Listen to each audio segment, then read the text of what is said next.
The Lord Ravager Asat Pramad unveiled his disguise. His clones appeared across plain Arcadia. Asat Pramad made a spectacular entry into the Phantasmoon Games. At the end of the Bloodstained Games 15 years ago, how did Himiko escape the Weathering Curse? And what was Aha's role in it all? Himiko's past was slowly revealed. She and Motoko, the Imagine who bore her wishes, struggled to ignite the Express and send it soaring into the sky. Two girls made a promise to each other. When the Phantasmoon was full again, the Express would return with companions and stories. With a desperate determination to get even closer to the stars, the Astral Express soared into the sky once more. 15 years later, Himiko had become the person she had once aspired to be. In this game between Asat Pramad and Himiko left behind clues only the Express crew would comprehend, and revealed the true nature of Asat Pramad's abilities. As a Lord Ravager with power over possibilities, he had imaginated an apocalyptic ending, dooming everyone on the canvas of reality in Ahatopia. Yaguang summoned the Spiritus Kalachakra Sky Plume to battle Asat Pramad's countless created selves. By using the power of observation, she located Asat Pramad's true body and sunk into the gap between existence and non-existence. And so, the battle between the Express crew and Asat Pramad began. In the ensuing battle, the Express crew found themselves pushed to their limits against a Lord Ravager fighting at full strength. Fulfilling her promise as the navigator, Himiko stood before everyone, willing to sacrifice her life to protect their chance of escape. When all hope seemed lost, my desperate wish awakened the Stellaron. I chose to bring Himiko back, and with her, preserve the continuation of the Trailblaze. The Stellaron answered this phenomenal wish, sending me back to the moment before everything became irreversible, and allowing me to turn the tide of the battle. With the encouragement of the Express crew, Himiko channeled even in his moment of defeat, he arrogantly declared to me, "Flee." His plan stretched beyond victory and defeat. He had plotted for so long, and his plan was finally coming to fruition. The Veracity Husk, sealed for ages by the Phantasmoon Games, was finally awakening.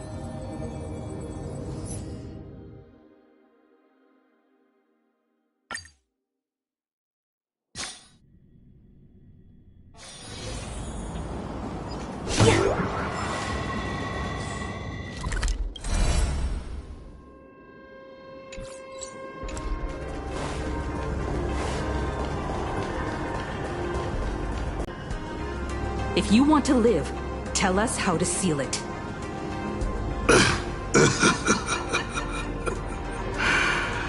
It's too late. Just like how a star can collapse into a black hole. Once hunger crosses its limit, the husk's awakening will be unstoppable. I've waited thousands of years for this, watching my plans be disrupted, rectified, and delayed time after time. But a true plan doesn't require ingenious calculations. All it needs is patience. Nothing can compete against time, especially time armed with patience. This isn't for you to decide!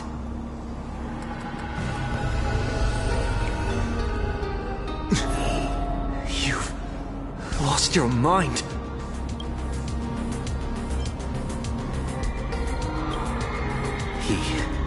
Wants to offer himself up as a sacrifice to satiate the husk.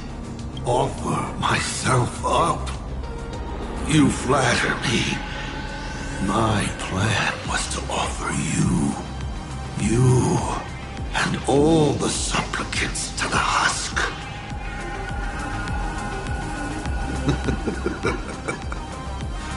Unfortunately, luck isn't on my side. But a loser should face his defeat with pride. And the victor should receive their rewards.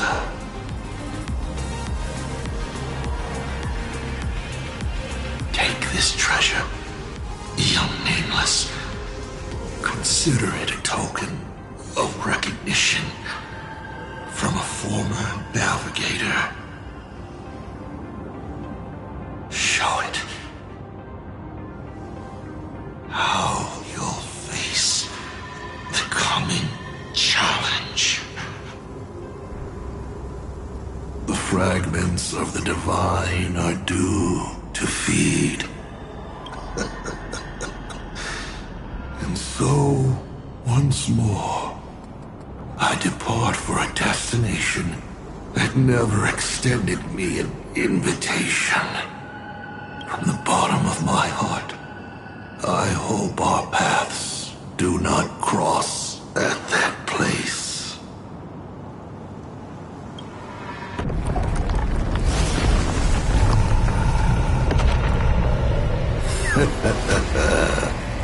It's too late. The veracity has awakened. Now, run.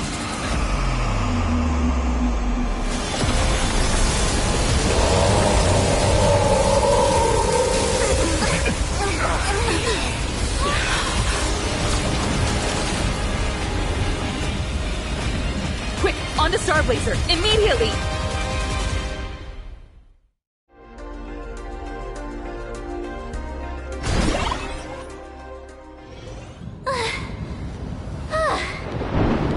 Can a girl even catch her breath after defeating a villain? Sapramad is dead, but he's already nailed the apocalyptic nightmare firmly into the fabric of this world. So, where are we headed next? Who are we fighting this time? We gotta do something, right? The destination's always been clear. We're heading to Perdido Station. Calm down, March. Fighting isn't the only thing the Nameless are good for. Leading people safely out of their predicament. Now that's a mission even more true to the Trailblaze Creed than taking down a formidable foe. And that's exactly what we're about to do. Himeko, are you saying... The Husk's awakening can no longer be avoided.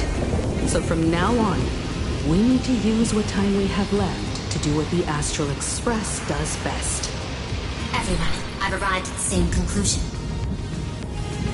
The Husk's activity index is rising exponentially. It's only a matter of time before the seal completely disintegrates.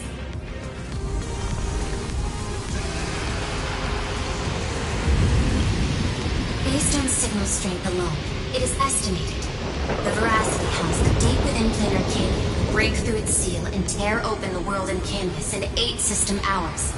When that happens, the planet Ahatopia will be the first course on the menu once the Eons remains awakened. And 12 system hours after that, the entire Consternation star zone will be reduced to a feast for the ravenous. The Express is the vehicle with the longest known warp range and the greatest carrying capacity. I've already given the order. Perdido Station will clear a priority lane for you. Please proceed to Perdido Station with all haste. Allow the refugees to board and leave Planar Arcadia. Understood. Better brace ourselves for the most packed ride the Express has ever seen.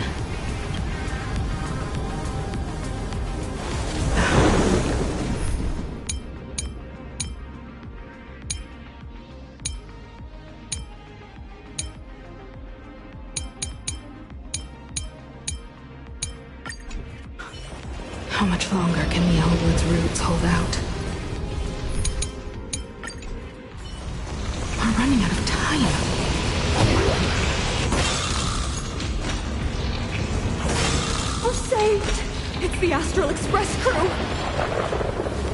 What just happened? The whole place was shaking like crazy! The crisis isn't over yet. Hurry! Stay with us! Perdido Station is just up ahead.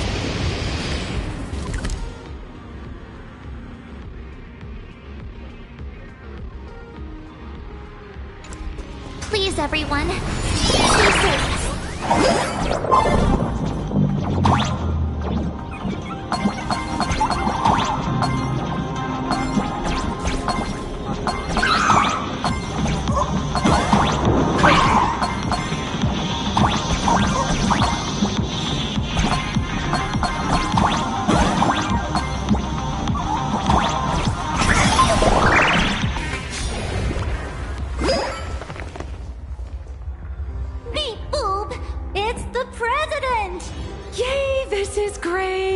While the Furbos and I were helping the security officers move supplies and keep order, I kept wondering when you'd come back.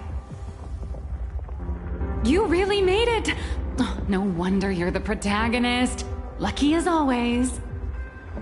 Oh, thank goodness! I thought the president had gone out in a blaze of glory!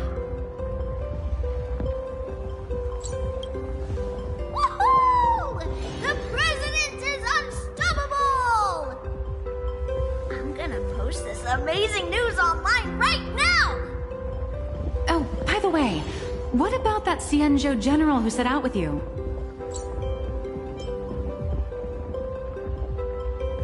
To log on to Asapramad's clones, General Yao Guang was imprisoned within infinite possibilities. I don't even know if she still exists.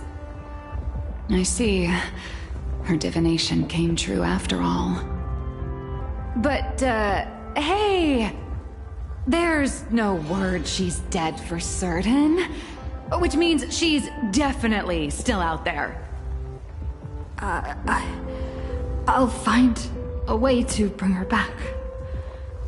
I promise. I'm afraid now's not exactly the time for this. The ground outside is shaking like crazy. Looks like some big trouble is rearing its ugly head. I spotted Miss Kuchiba on a call with my creditor, the esteemed Madame Pearl. They were talking about doing a head count of the refugees and getting everyone aboard the Astral Express. I'd better head back and help them out. Everyone's pitching in and I'd look pretty bad just sitting around twiddling my thumbs. You should go talk to them in the meantime.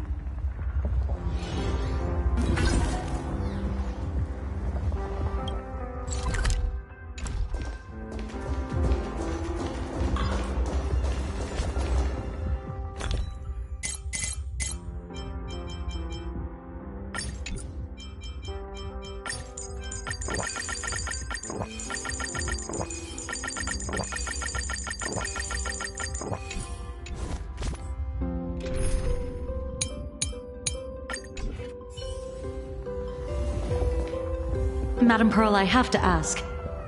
By entrusting this intelligence to us, what exactly is it you're hoping Mr. Ashvale and I will do?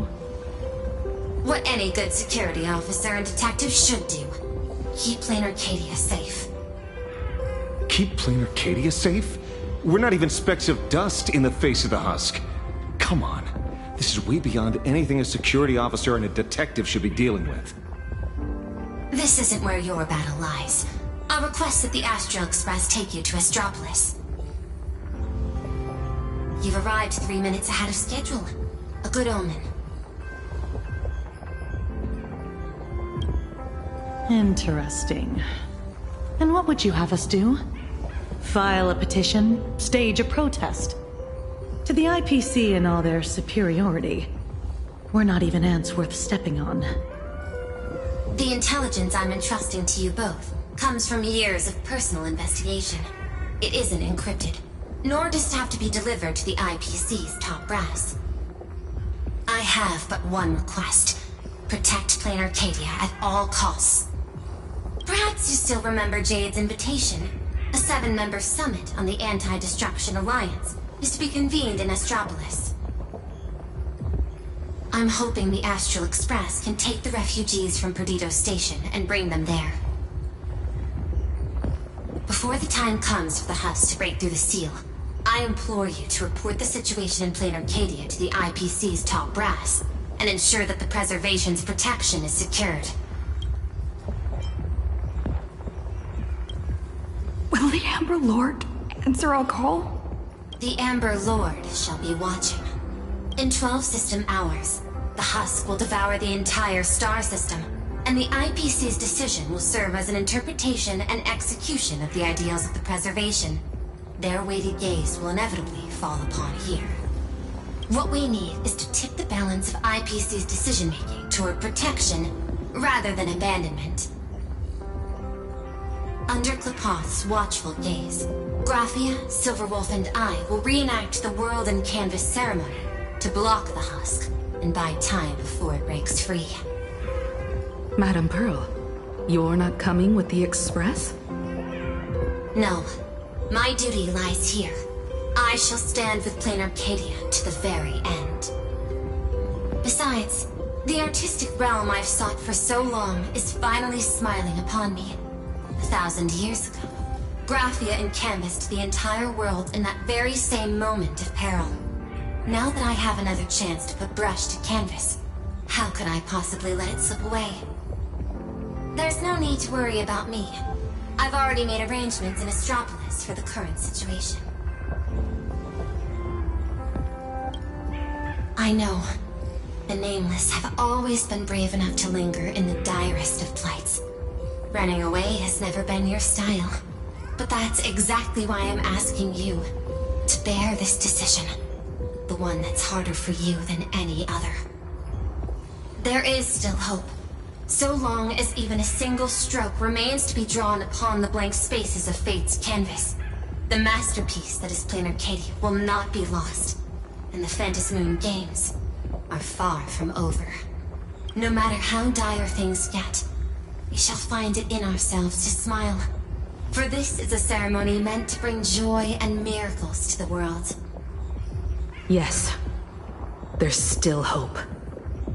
Madam Pearl, I once said that the Trailblaze would serve as the sail for the Anti-Destruction Alliance. And so, in times of fierce winds and rough seas, that's precisely when a sail must do its part. Next, it's time for the Astral Express's War Council.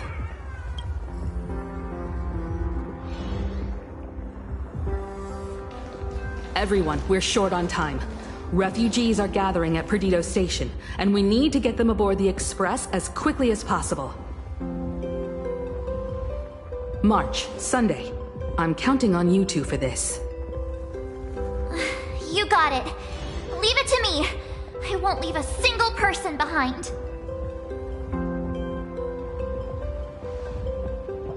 Once the Express departs, I'll need you to handle navigation and keep things in order on board.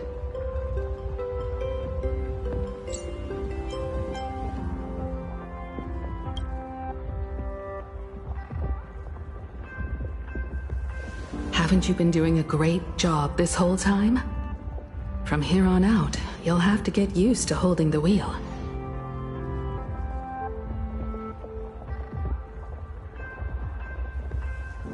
As for me, I'm the one who set out from this place, and the one who's come back. This is my fight, and mine alone. I'm leaving Madame Pearl's request in your hands. All right. I'll get the Express and everyone on board safely to the next stop. I won't let you down. Feels like we're back to that very first moment when we boarded the Express.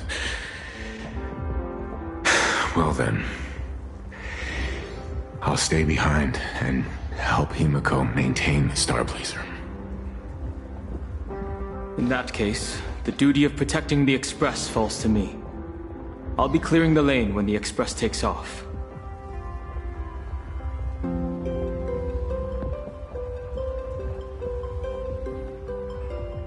One last thing before we depart. Sunday, I have a gift for you.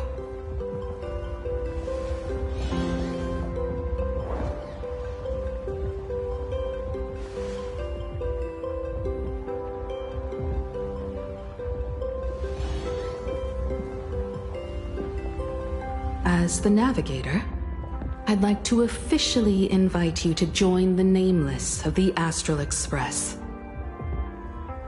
You could have left at any time, but thank you for staying with us all the way here. You may not be one of the Nameless who solemnly swore their oaths upon the path of the Trailblaze, but I believe the courage you showed standing beside us against Asat Pramod is nobler than any oath ever spoken. Thank you, Miss Himeko.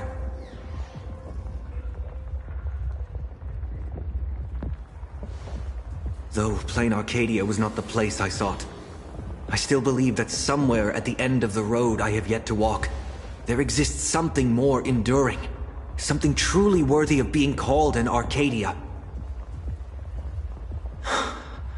To that end, I'm willing to walk this path with you all, to witness it, and to see it through to the future that awaits us.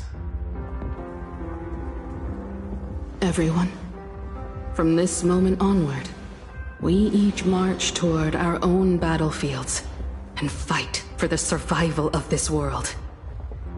But this is no farewell. I won't say goodbye to any of you. Not while we're still walking the same path. This journey leads us starward.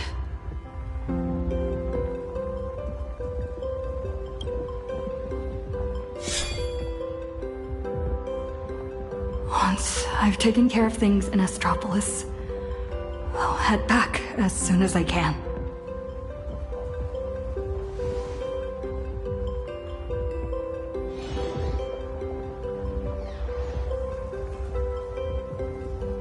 Attention, all evacuees at the Perdido station. Please form an orderly line and board the Astral Express. Senior? I heard the Express is heading for Astropolis.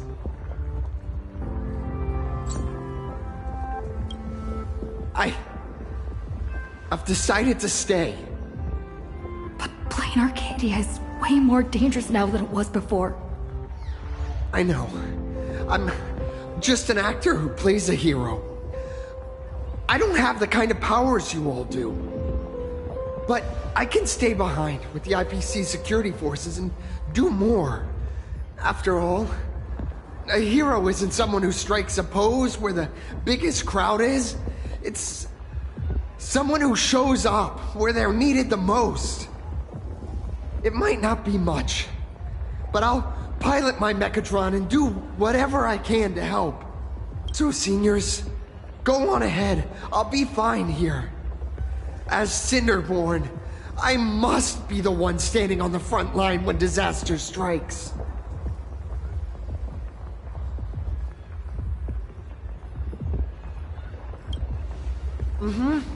I sure will. You guys all stay safe too. Attention all passengers! The Astral Express will be departing in 10 minutes! Please board without delay!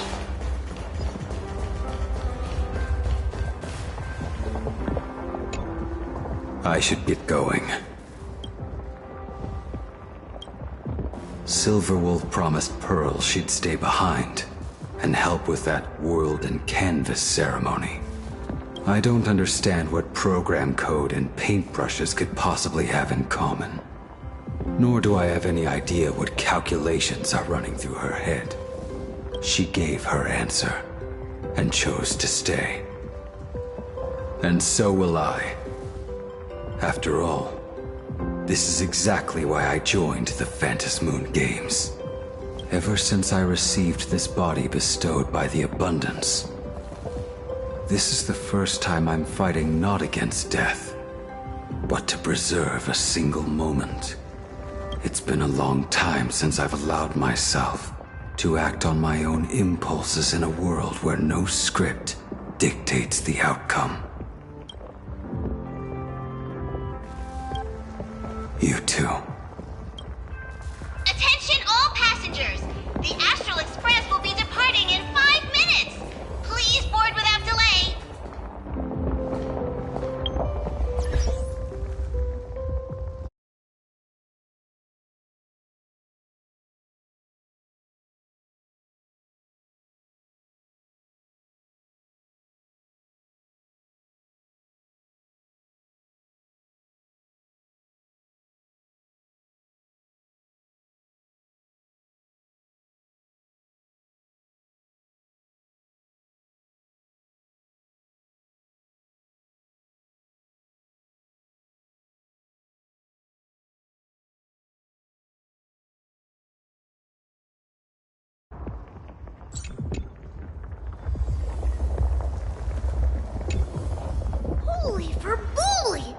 Imagine are leaving plain Arcadia?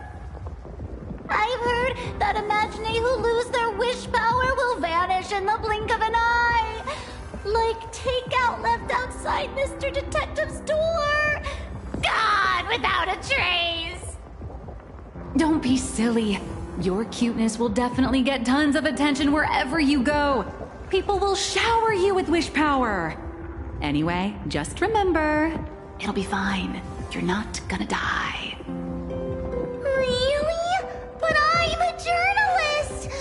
Has it finally come to the point where I have to rely on my looks to get by? I can't speak for other places out in the middle of nowhere. But Astropolis? That's where Interastral Peace Entertainment is based. And Imagine there's like a fish back in water. That's great! We're running out of time, so hop on board, everyone. Mr. Shush has got hot drinks waiting for you all. You'll be safe and sound once you're on the Express.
You really think the world's end is some kind of public shelter?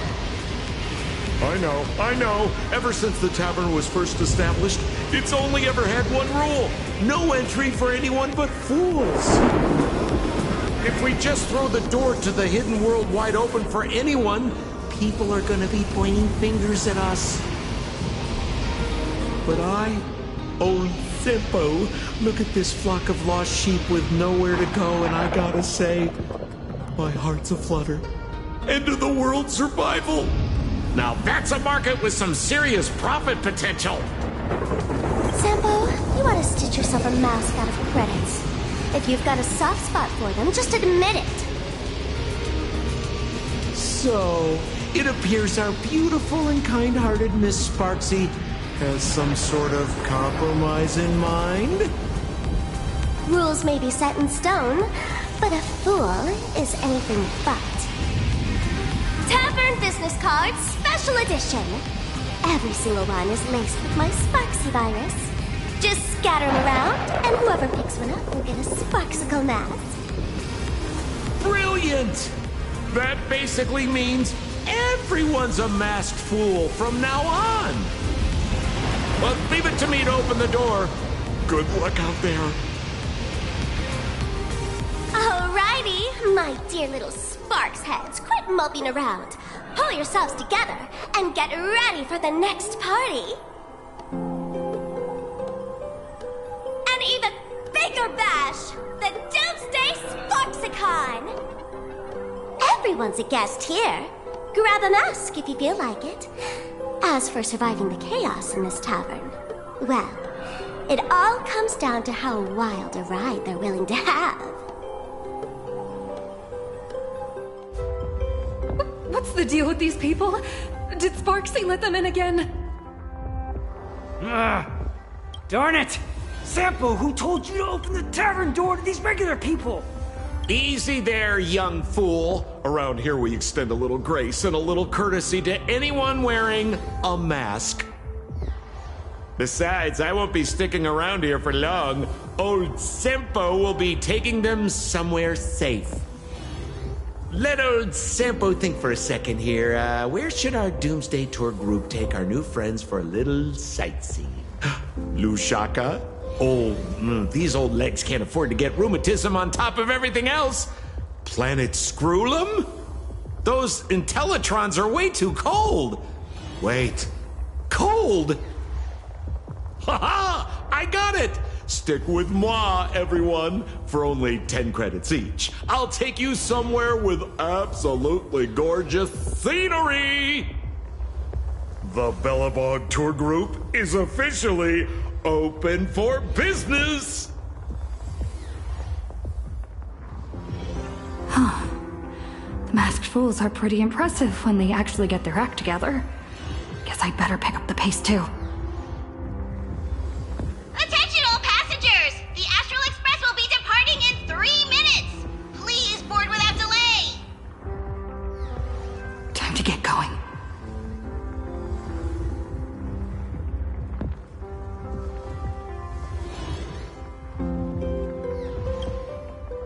Himiko, Donhong, Mr. Yang, hang in there. I'll be back to help as soon as I can. No matter how many obstacles lie ahead, no matter how many solutions I must try, I will win the support we need, bring the preservation's aid to this place, and put an end to the threat of the veracity. We believe in you. Don't worry about us. We're counting on you now. We'll hold out until the moment you return with good news. No navigator is born knowing where the destination lies. The moment a nameless turns their gaze toward a destination not yet reached, they become the navigator of their own journey. Everyone, it's time for departure. Attention all passengers! The express will be departing in 1 minute!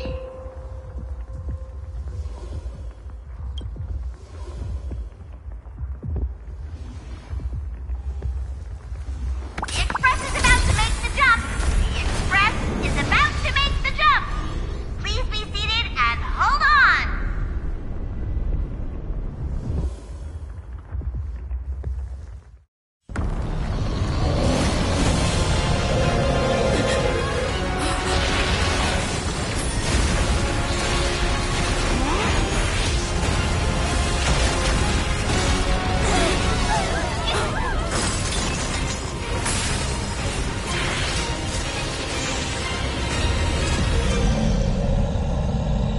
Goodness! How could it end here? Let me give you a hand.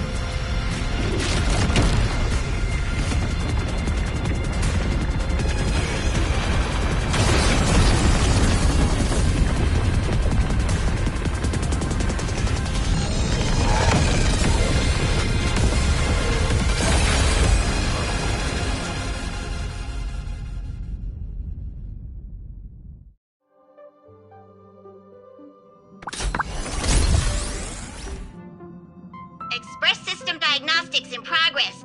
All passengers, please remain calm and stay where you are.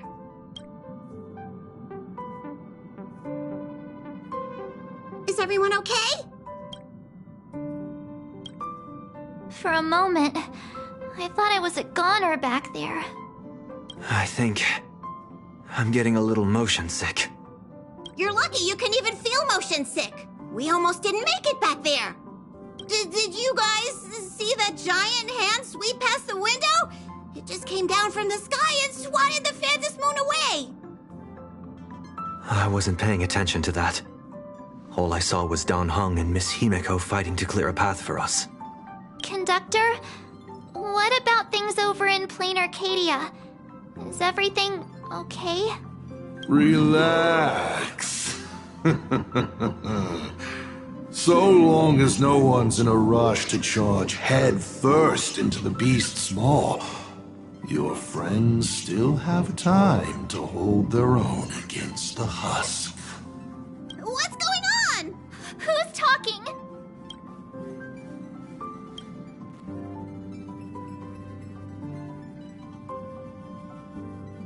Why would you bring something like that back here?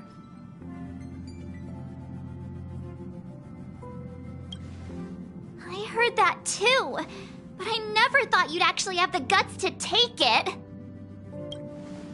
That's the head of a Lord Ravager we're talking about here. It's hard to say whether Asat Pramad's head is that hand, or this die. We've got enough trouble as it is! The Astral Express does not welcome it! Dear conductor, don't you think that's a little harsh? Thanks to you, the Express has had more close calls with death than Pop Pop can count! Don't make Pop Pop find a blender and turn you into a smoothie! It's all over now, conductor.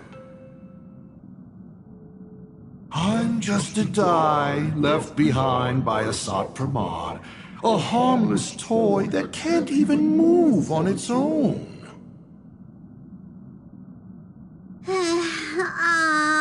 I see. How did things end up like this? Life is full of surprises, I suppose. Sorry for all the trouble I've caused you. To make up for everything I've caused the Express, how about I go back to my old line of work as IC?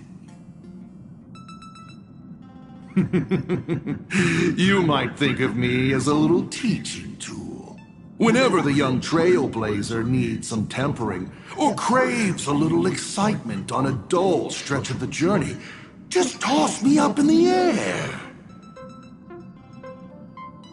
Just as I always have, I'll bring you a one-of-a-kind trial of probability. After all, learning to stay true to your path amidst chaos and the unexpected, that's one of the most important lessons for the Nameless, isn't it? Roll a 1, and I'll generate astral charts plotting a course straight to the Antimatter Legion's Warforge. Roll a 2, and for the next hour, every beverage on the Express will be replaced with high-energy fuel, or Von Walk's iron-eating stomach acid.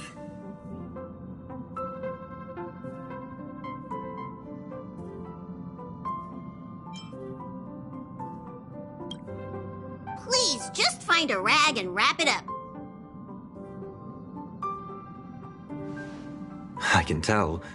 Back when IC, the Starseer, was around, the Nameless never lacked the opportunity to go on an adventure. Times have changed. Passenger with Himiko away, you'll need to step up and take on the role of acting navigator.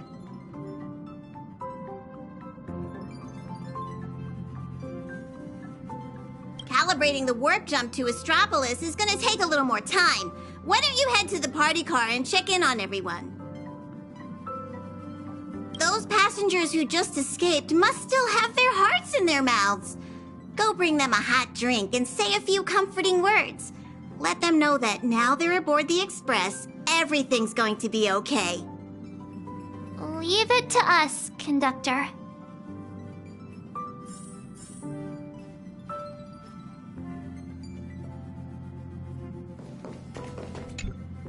Acting navigator, what's up? The IC of old was a navigator who'd patiently listen to everyone's opinions, one who believed the journey itself mattered more than the destination. He always managed to take the Express on routes that led to the strangest worlds, and somehow he always managed to drag us into the most terrifying trouble, too. When Akavili fell, those were the darkest days for the Express. The star rail dimmed, supplies were cut off, and many people left. But he stayed and even mentored reliable successors like Falcon Amundsen. How did he end up like this, from the person he was back then?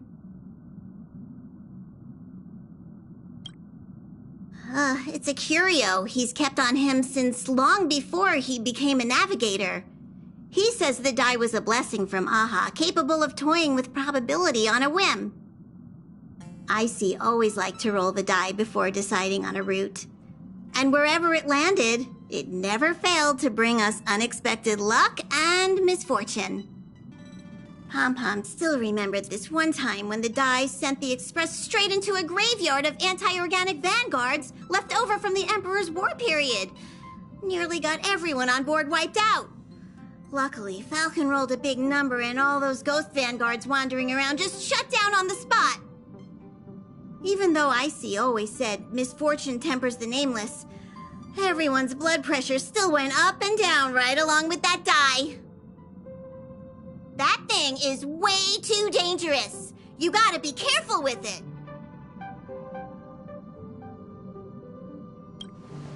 Whoa, before Pom-Pom knew it, all those memories just came flooding back. Anyway, Pom-Pom's got work to do.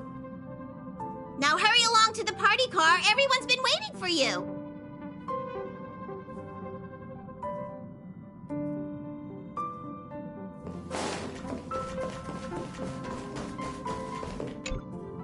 Himeko, Danhung, Mr. Yang. Come in, please respond. Does anyone copy? Why is the signal still so bad?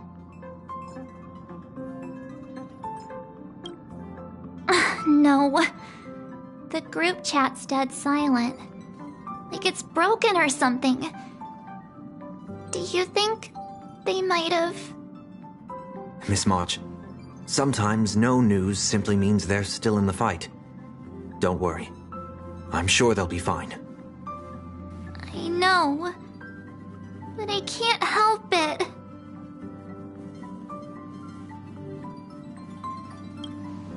For the time being, the only thing we can do is get to Astropolis. The sooner, the better. The sooner we finish what Pearl asked of us, the sooner we can get back and reinforce them. Yeah, you're right. Standing around worrying isn't gonna do any good. Come on, let's go check on everyone in the car. And then, full speed ahead to Astropolis. I'll accompany you. Back in Penacony, easing worries and soothing troubled hearts was practically my day job.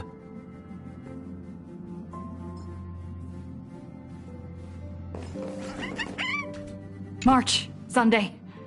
Time to head over to the party car and check on the refugees.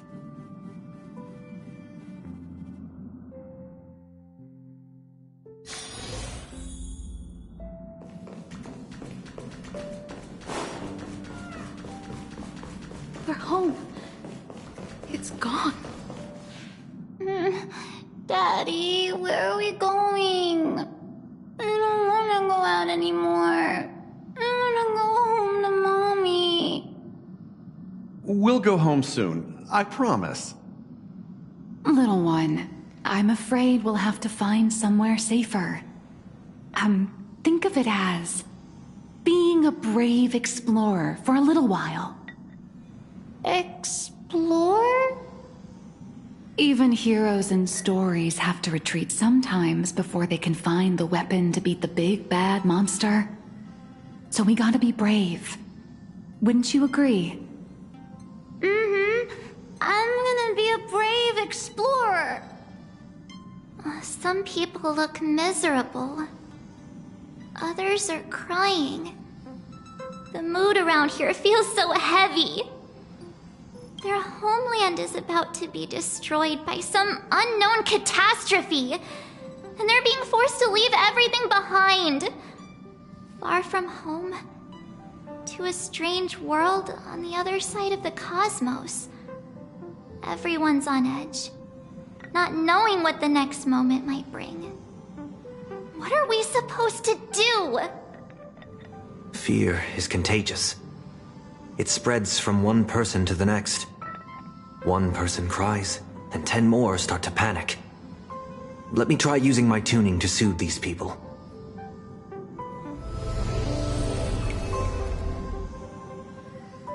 Strange. I can't sense their feelings anymore. The power bestowed upon me by the Mask of Elation. It's gone.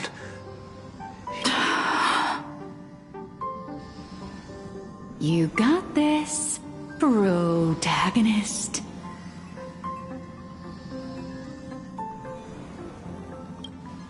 Tuning might relieve them from panic for a while, but it won't help them see the situation for what it really is. These people don't need some lofty, out-of-reach promise. All we need to give them is a clear, safe next step.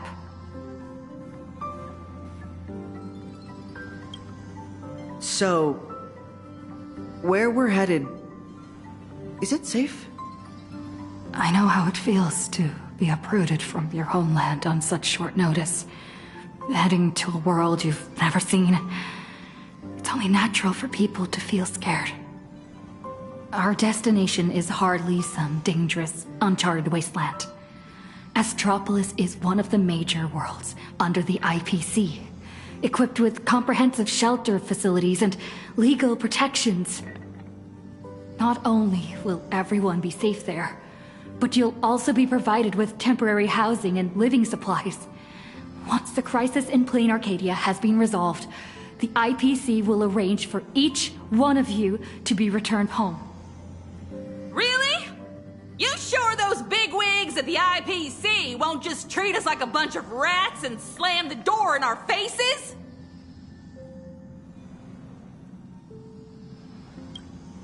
Madame Pearl has already arranged everything for you all. Plain Arcadia is a member of the Pan-Cosmic Trade System. The IPC has an obligation to ensure the safety of Plain Arcadia when it faces a crisis.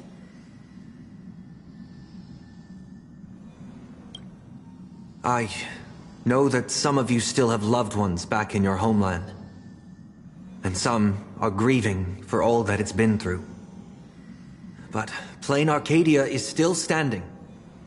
Its light still shines on the Express's astral charts. Because there are still many brave souls fighting on that land. The Nameless, the Stellaron Hunters, the Masked Fools, and, of course, Madame Pearl. But is there truly any way to stop those things crawling out from underground?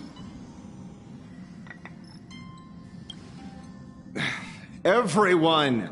The Astral Express just took down a Lord Ravager, and the ones still there in Plain Arcadia are none other than her most trustworthy companions. I have faith in them. The same way I have faith in everyone here in this car right now. They haven't given up on this world. We cannot allow ourselves to be overcome by fear or despair. Everyone, once we reach Astropolis safely, we can bring the crisis in Plain Arcadia to the attention of more powerful forces across the cosmos. And when that happens, everything taking place on this planet will receive the reinforcements it desperately needs. And that's what this journey is all about. Carrying the spark of hope out there for those fighting the good fight. Astropolis. I've heard of that place. It should be safe. With the Trailblazer's strength, she wouldn't lie to us, would she? We need to get the children out. The Astral Express. We're trying to help. Nice work. Now that the tide of panic has receded, everyone's got, well, a solid rock to stand on, to say the least.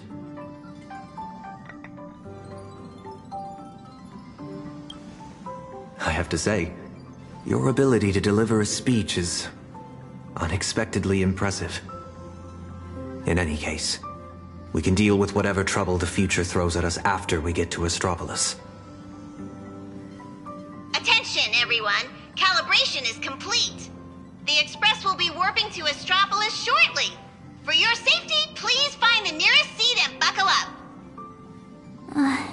Sounds like the conductor's all set. Let's grab a seat.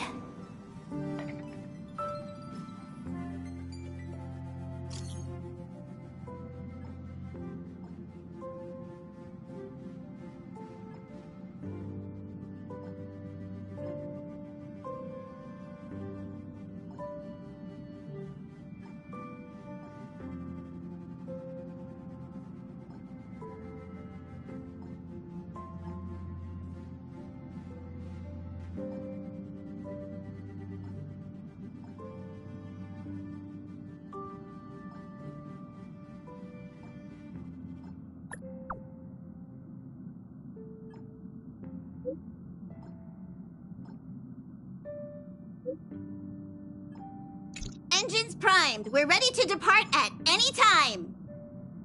Himiko, Dan Heng, Mr. Yang. Please hang in there and stay safe. You have to wait for me to come back.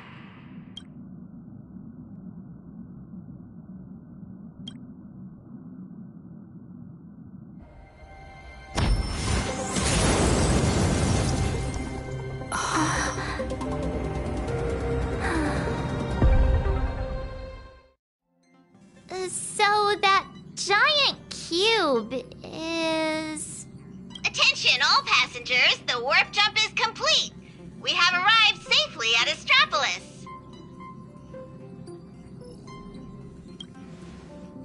So what are we supposed to do next? Himeko and Mr. Yang always make it look so easy. Like it's just step 1, 2, 3. But now that they're gone, I end up completely flustered.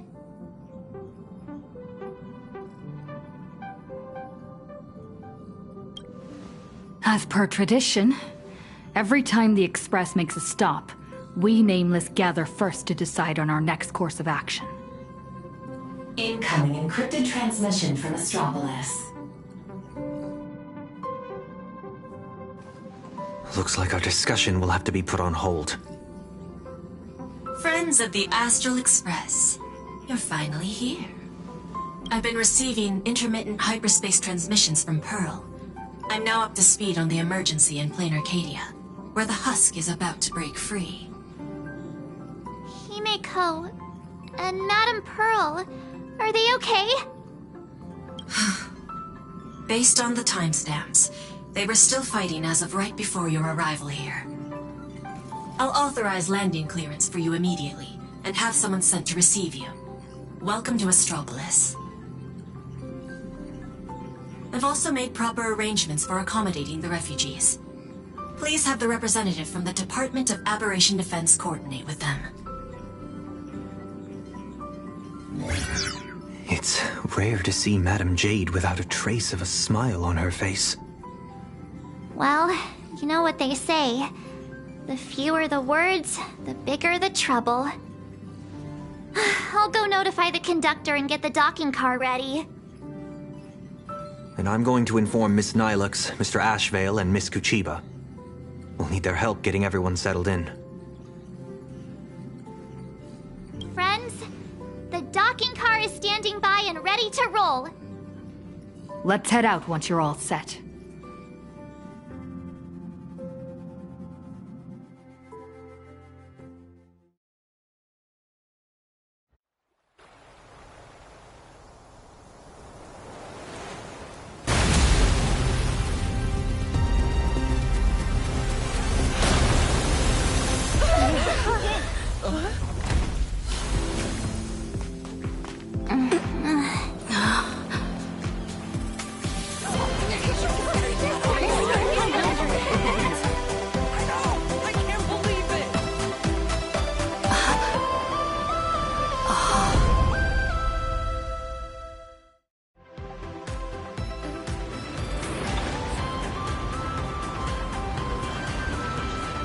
So, this is Astropolis?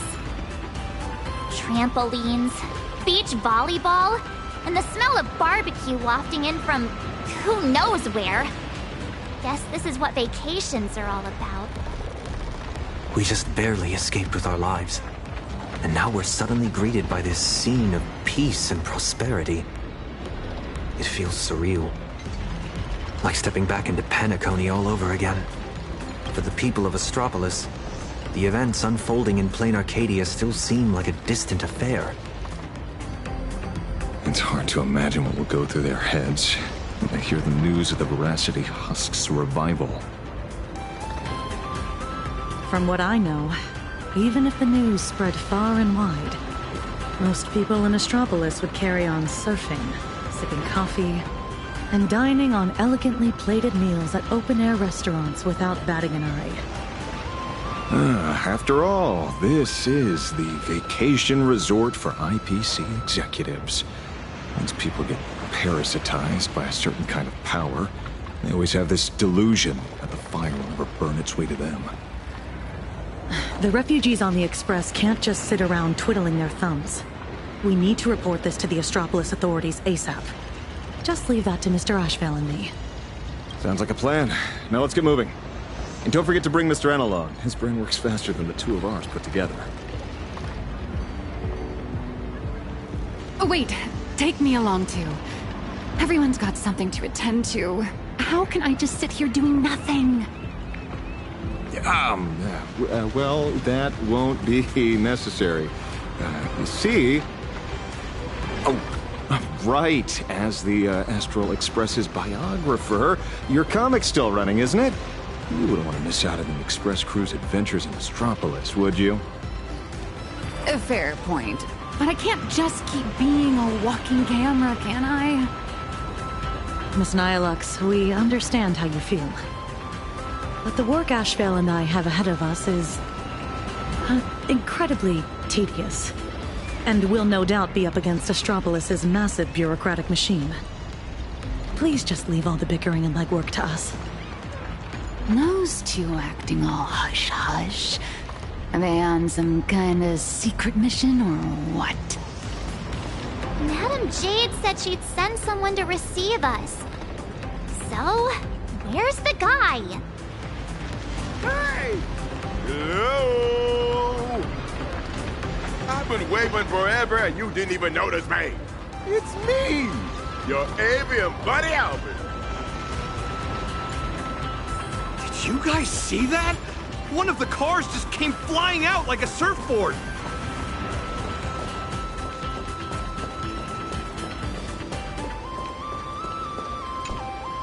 Surprise! Didn't see that coming, did you? Mr. Owlbert? What are you doing here? After all those episodes of Keeping Up with Star Rail, don't tell me you still didn't know the show's physical studio is right here in Astropolis. Do you have any idea how hard it was for me to get away from my mountain of work? All because Madam Jade asked me personally to come pick you up.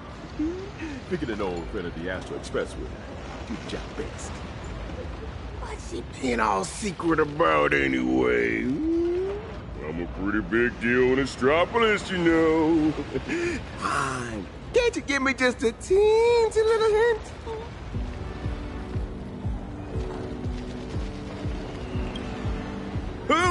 Hoo. I see.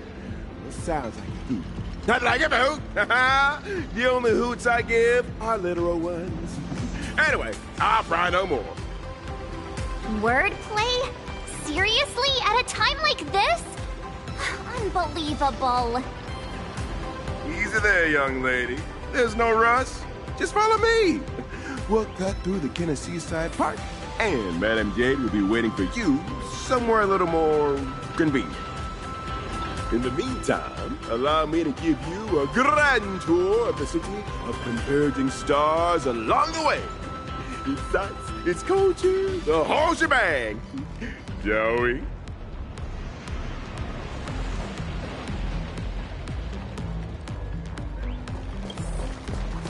Speaking of which, why is this place called Kenneth Park? Ta-da! The answer is... The administrator of Astropolis is named Kenneth Arita, and he's the one who designed the Seaside Park. All right, we're not here for sightseeing. Can we just put the tour guide act on hold for now?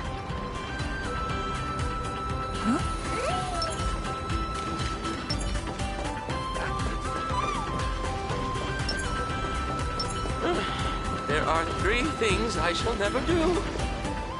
Here we are. Just head up this way. Madam Jade's waiting for you on the hotel terrace. The Tide of Terminator Grand Hotel, huh? So this is the spot Madam Jade picked. Pretty tucked away, I gotta say. Wait, you've been here before, Miss Blurry? Well, I did actually live here for a while back in the day. You know, greatest talent equivalent is traveling around the world, alternating between field research and deadline crunches. Every time I do an interview, I can't help but envy you guests who get to travel far and wide and rack up all those amazing experiences. Sadly, work is like an invisible birdcage that I just can't seem to get away from. Well, the mission Madam J. I gotta be on my way and get back to record the show. Before I head out, I hope you don't mind me asking, Trailblazer, since you graced the Stroplets with your presence, what the Keep It Up with Star Rail production team have the honor of interviewing you and your friends?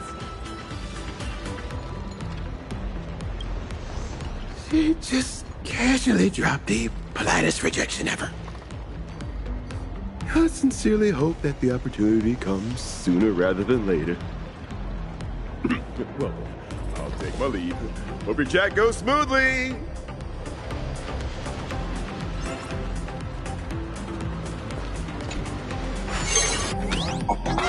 Why is interplanar jump here in Astropolis too? Come to think of it, I think I might have also spotted some Imagine along the way.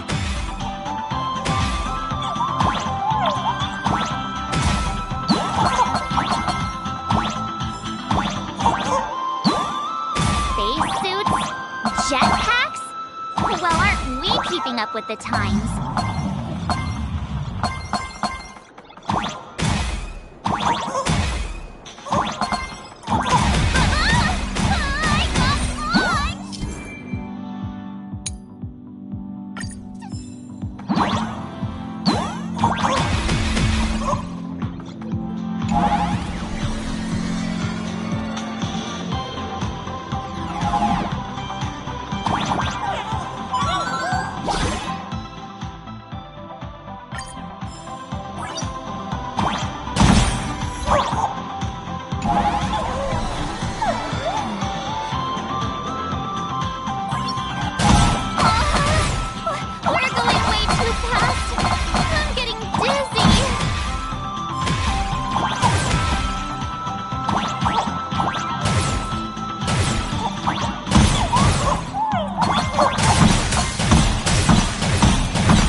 It's been a while, Nameless.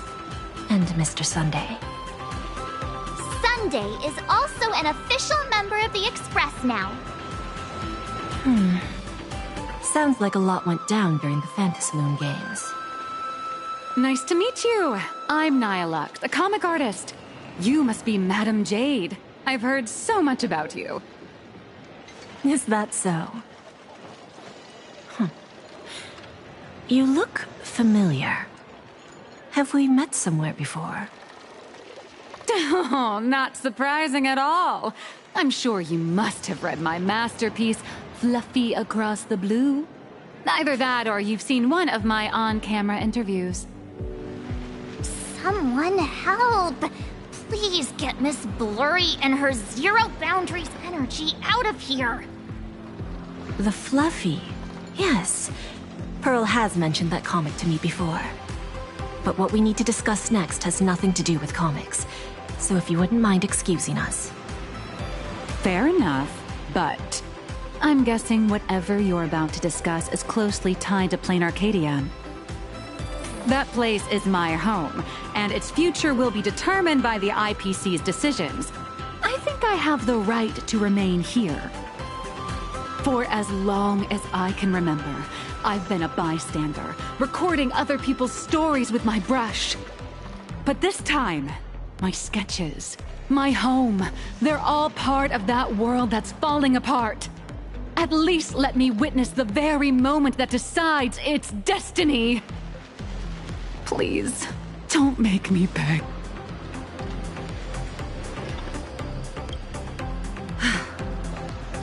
There are 8 system hours before the Husk of Veracity breaks through the seal. Pearl's transmission conveyed both her resolve and her plan to save them. She intended to invoke the gaze of the Amber Lord and borrow the power of preservation to encanvas Plain Arcadia once more, buying time against the Husk's breakthrough. To that end, she was willing to offer up her cornerstone.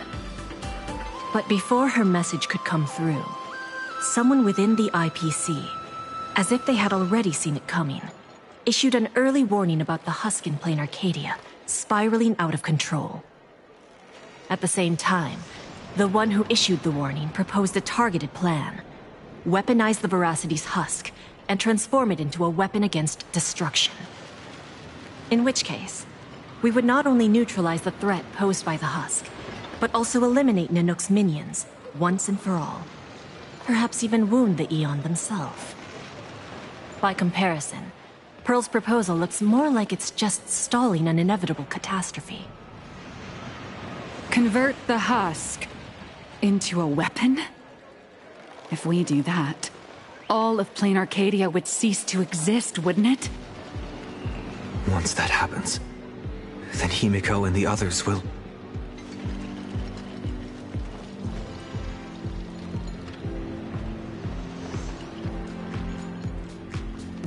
My friends, 2 Stellaron hunters, Madame Pearl, and countless citizens out there are still fighting for Plain Arcadia.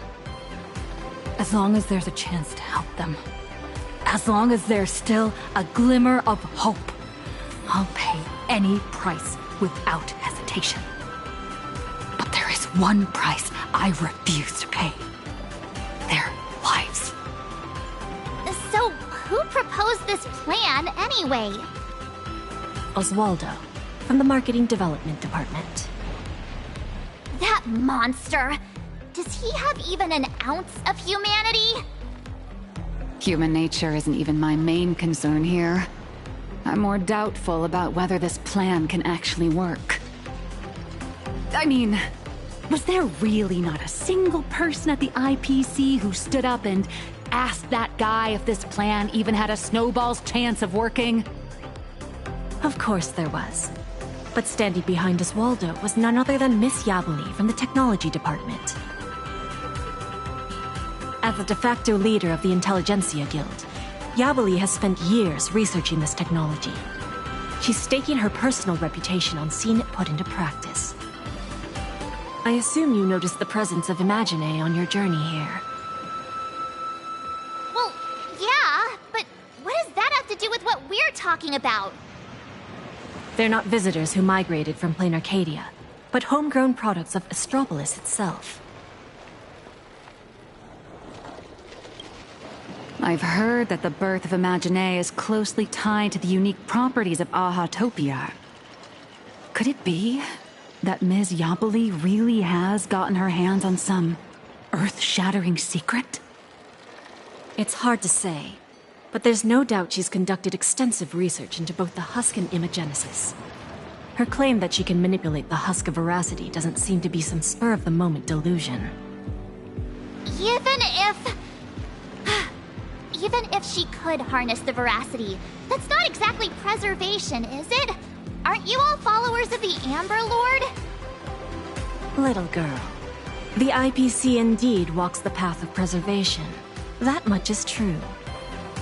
But the IPC is made up of individuals, each with their own idea of what preservation actually means. Should the preservation be about protecting individual lives and homes, or safeguarding the prosperity and order of the universe as a whole? That's a debate the IPC has never stopped having. Compared to the Anti-Destruction Alliance strategy, which would require endless coalition building and diplomatic maneuvering, the proposal to weaponize the Husk holds far more appeal. It offers a radical, efficient approach that would dramatically showcase the IPC's power, and the prospect of harnessing the fragments of a fallen eon. This alone was enough to send many a colleague of mine with a taste for grand narratives into a frenzy of eagerness. Grand indeed. But I fear that when the time comes, Yabali and Oswaldo may end up creating something far more terrifying than Nanook. From what I understand, no matter how many people support or oppose it, the proposal still has to be put to a vote by the heads of the IPC's 7 departments before it can be implemented.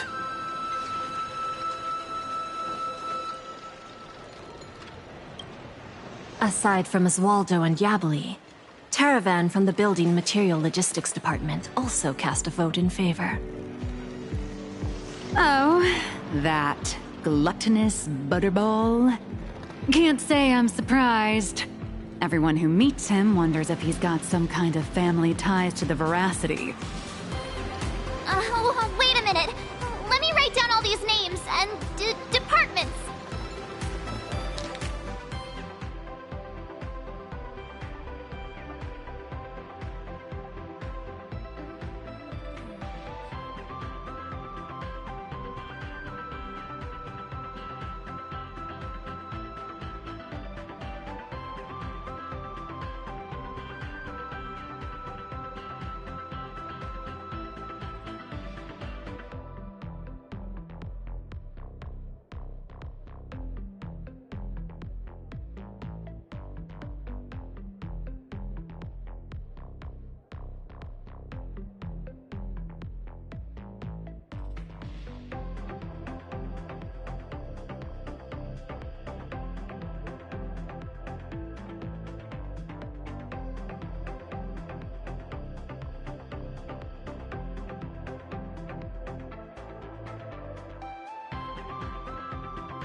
You don't need to remember all that. All you need to know is this. The score's 3-3. For the time being, we're tied. Whew. Thank goodness.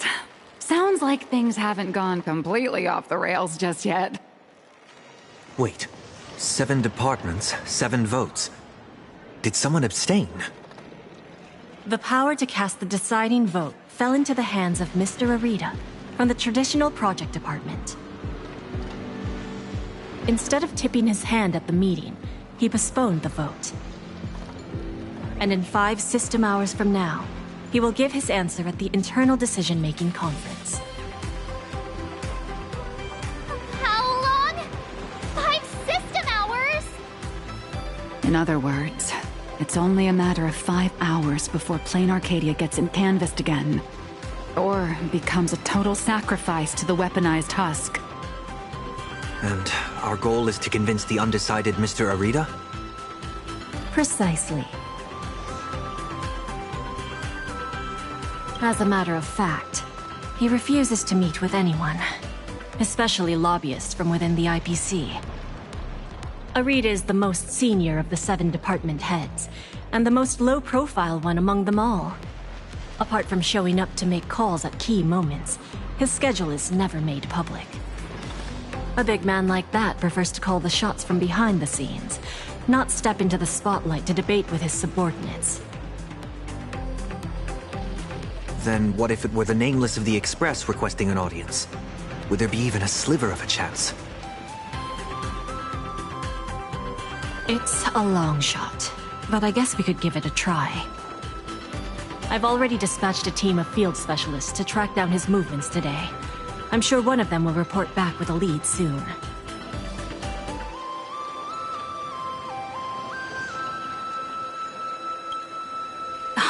I'll talk Arita around.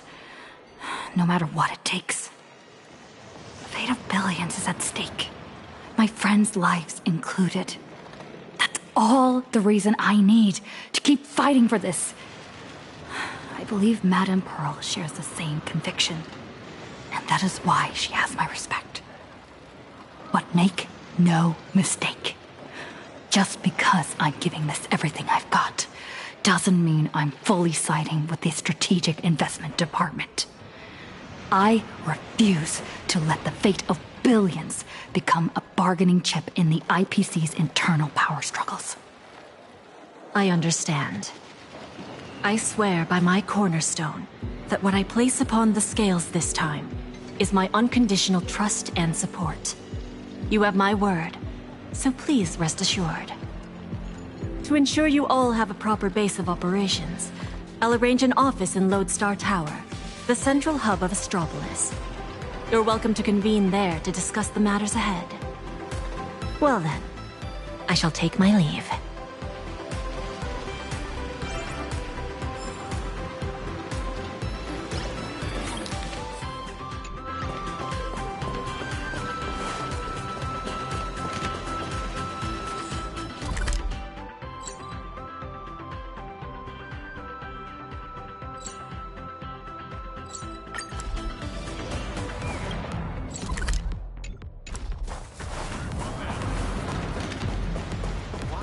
Aren't there sharks?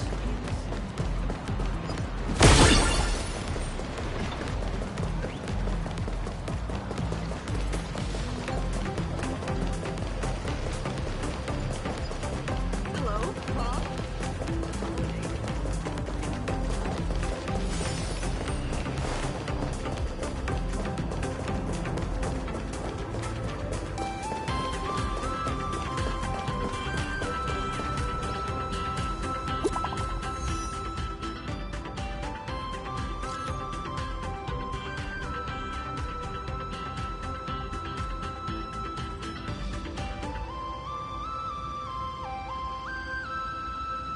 They've got intel already?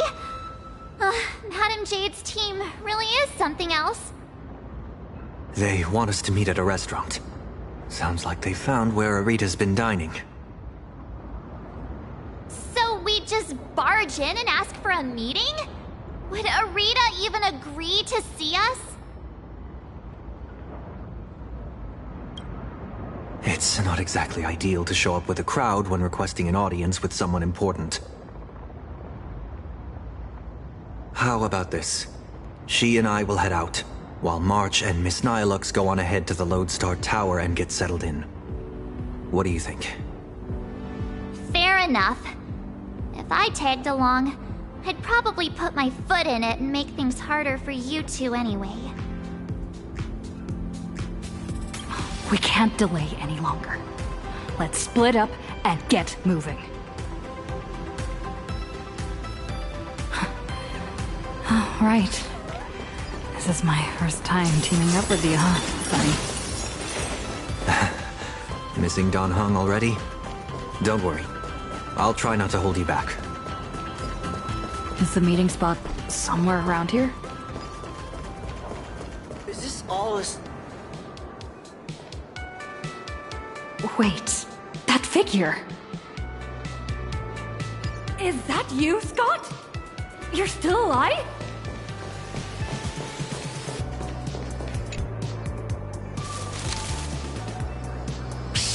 Keep it down, for crying out loud!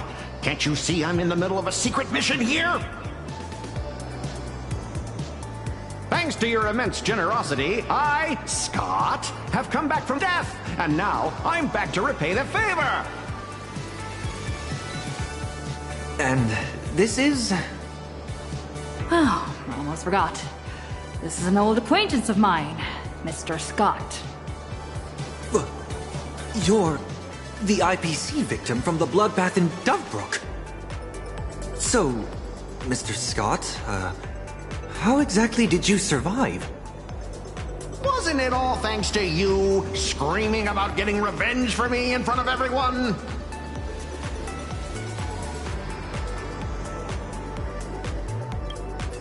Oh, please. Would I ever lie to you? Shall we run it back on the VCR? This one is for Scott! And this one? This is for everyone you've tormented! All right, I said it. So what? I kinda starting to regret it. Well, it's too late for regrets now. After Interastral Peace Entertainment broadcast that fight, everyone started asking the same thing. Who's Scott? When I was alive, I never imagined I'd ever have that kind of insane clout. That's probably why one day I suddenly woke up in my office in Astropolis as if everything had just been a dream. It seems wish power doesn't only take effect in plain Arcadia, it can work in Astropolis too.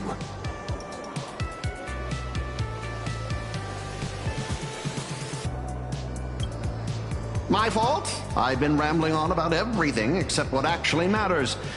But how lucky am I? I just got back from hell, and already I have a chance to repay your kindness.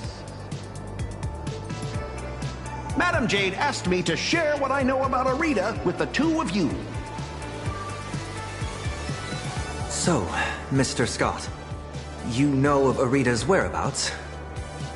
Of course! The many secrets of Astropolis are practically pinned on a public bulletin board for a wallflower like me, someone who can slip through walls and go completely unnoticed. I sneaked a peek at Arita's secretary's shredder and pieced together his itinerary. Mr. Arita will be dining at this upside-down restaurant today.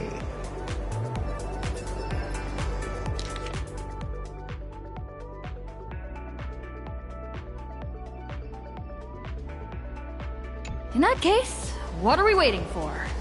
Lead the way.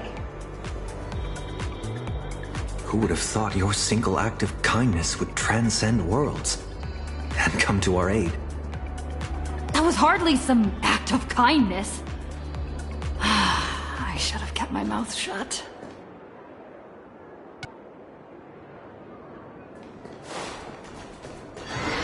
Be transferred to the strategic investment.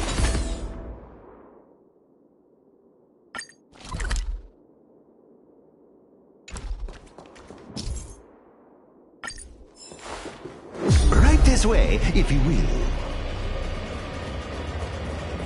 An anti-gravity corridor? It feels like I'm back in a Penaconian dream.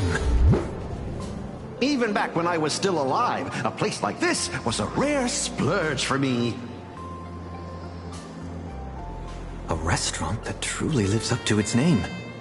The view here is quite spectacular. In Penacony, whenever the stock market fluctuates, plenty of people will head up to high places for a little mental recalibration. Does Astropolis share the same custom?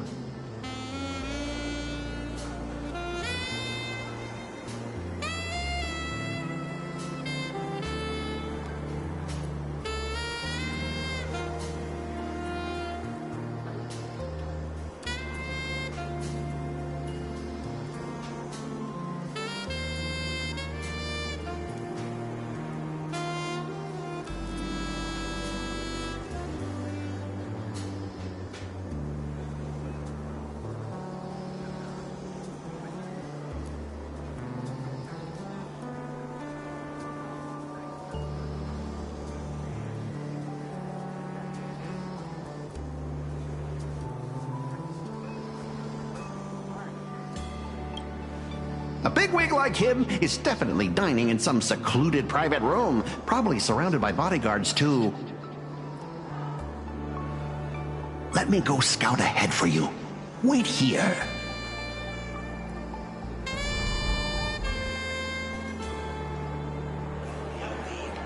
I really want to I can see my apartment from over here. Welcome. We're the only department without lights.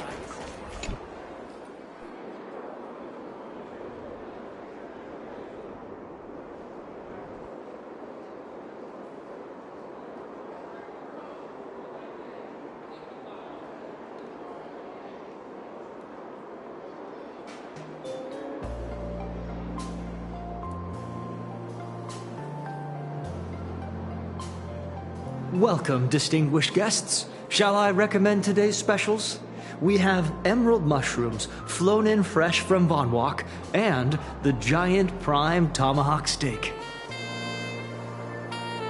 What?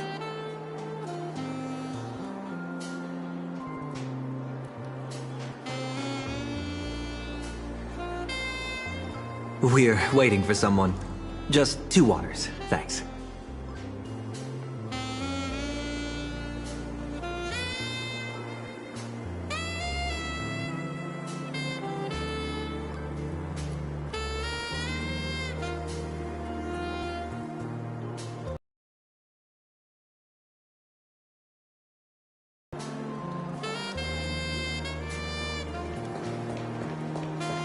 One guest? This way, please.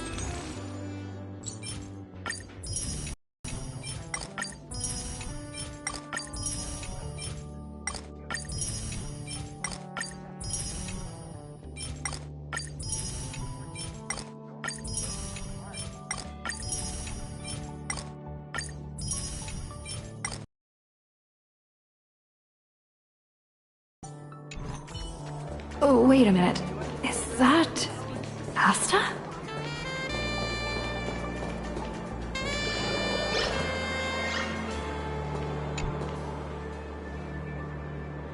Oh my, is that you? What a pleasant surprise. What do you mean? Astropolis is my hometown. I've mentioned it before, haven't I? Quite a few people in my family work for the IPC.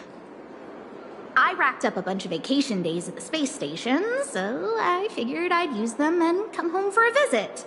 Plus, it gives me a chance to handle some, collaborative matters on behalf of Madame Herta. What about you guys? Here for a meeting with the IPC? Or on vacation? More or less.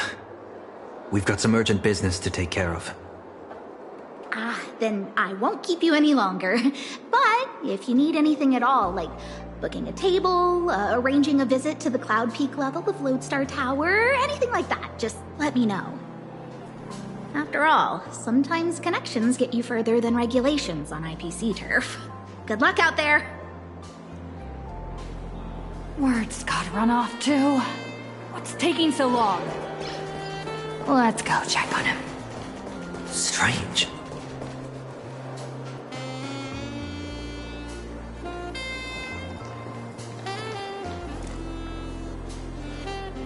Do those shades look familiar to you? Wait, they appear to be Mr. Scott's. What exactly happened here?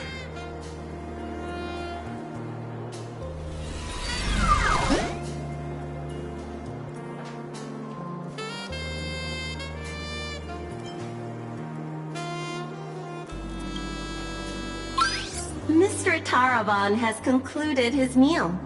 Items consumed during this dining session: 100 portions of prime tomahawk steak, 30 blocks of dragon scale cheese, 10 servings of emerald mushroom salad, assorted Ushaka blue spotted sashimi, and gold flake wine. Taravan? That's quite the appetite. And you are? I am Mr. Taravan's personal dietary management robot. My duties include monitoring his blood pressure before and after meals, and ensuring he takes his high-potency digestive enzymes and gout medication. My regards to you both. All for the Amber Lord, and that eternally bottomless dinner table. Wash your hands before you eat. Rinse your mouth after the treat. Good health makes for a happy life. Yo-ho, yo-ho! So, this isn't some private room for Mr. Arita at all. You guessed correctly, Penaconian exile. Please don't blame your poor ghost friend. His idea of stealth isn't nearly as impressive as he thinks, and neither is his brain.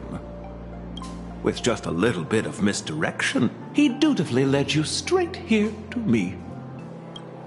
Of course, I wouldn't be so bold as to let you disturb Mr. Taravan's meal without permission. Allow me to introduce myself. I'm Kenneth Arita of the Traditional Project Department. Traditional Project Department? Arita?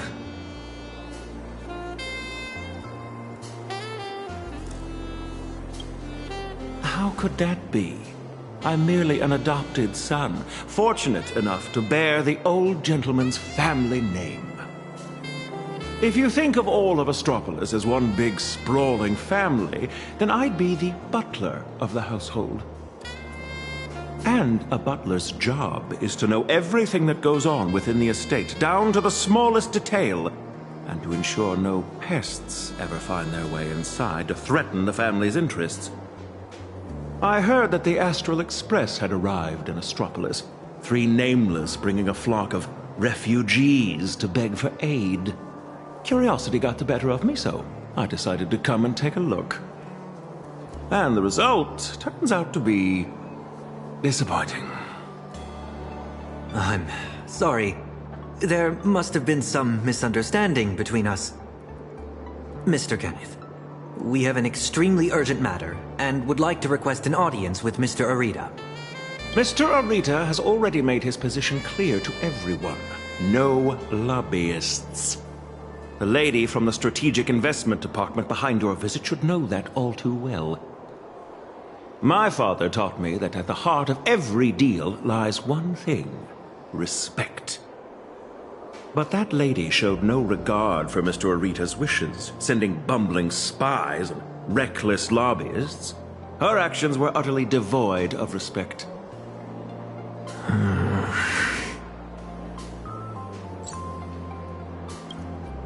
Kenneth, we're not spies, nor do we mean to offend you. We're just a group of desperate people with nowhere else to turn. My friends are back in Plain Arcadia, and every living being in that world are in grave danger right as we speak. On behalf of the Astral Express, I make this promise to you, and through you, to Mr. Arita. So long as he is willing to cast the deciding vote against the weaponization of the husk, the Express will bear any and all costs and obligations that arise from it. Please, make sure this promise reaches him. The bond you share with your friends is truly moving. However, I'm afraid I can't do that. As for this spy right here, I can give him back to you.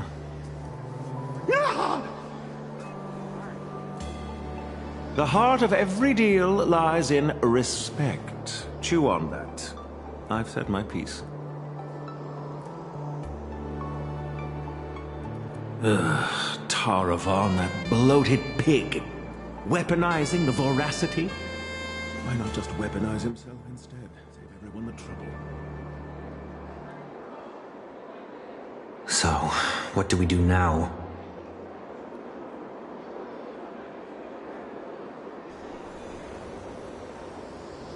I'm sorry. I messed everything up again.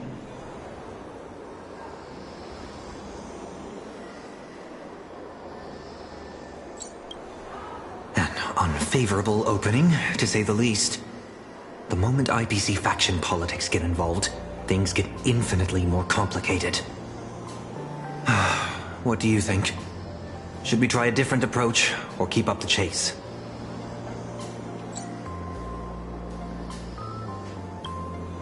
You mean what he said to us before he left? The heart of every deal lies in respect. Is Kenneth trying to tell us something? Respect? Pfft, since when has the IPC ever treated anyone with respect? Setting everything else aside, my higher-ups are each more ruthless than a wolf, which is very much in line with my family motto, no friends, only prey. Who knows? Maybe we're even distant relatives?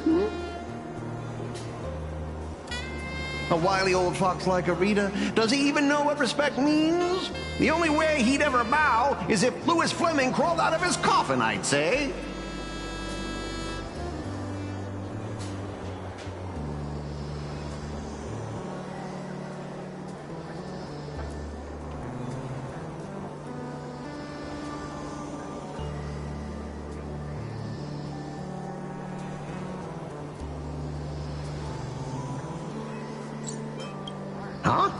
Really?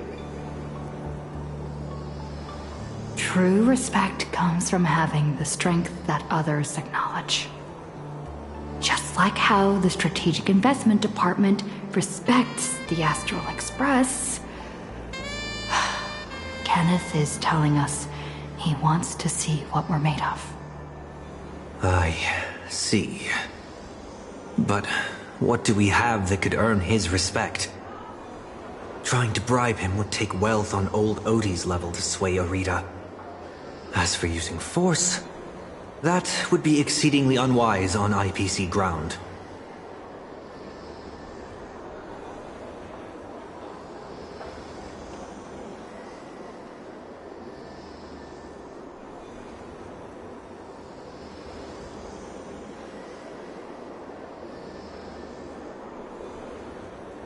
Awakening of the Husk is still a piece of information known only to the IPC's upper echelons. But Astropolis isn't home to IPC executives alone. It's also teeming with envoys, magnates, and officials from member worlds across the pan-cosmic trade system. Exactly. The crisis Plane Arcadia is facing right now is going to seriously shake their confidence in the IPC. What's that old saying? When one limb suffers, the whole body feels the pain? So, once we release this information to the public, the IPC's stock price is going to be thrown into turmoil. We don't necessarily have to convince Arita. We can use information the way Fullwish did.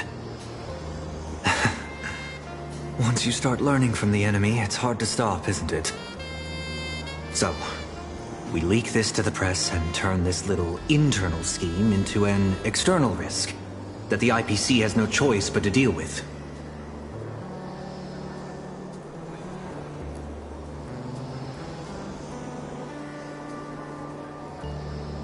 I can reach out to Albert and feed him a bombshell for his keeping up with Star Rail. Husk! Stock fluctuations? I have no idea what you're talking about. I think I'll pass. I just got a new lease on life, and I'd like to enjoy it for a few more days. Anyway, I gotta run!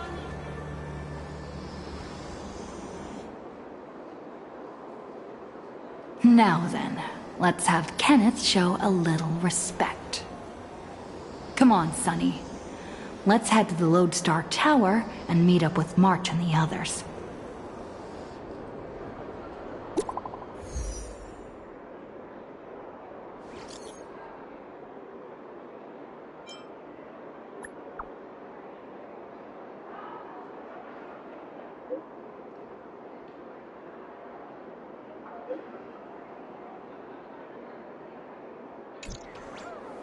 March 7th, disturbing the peace? You've got to be kidding me.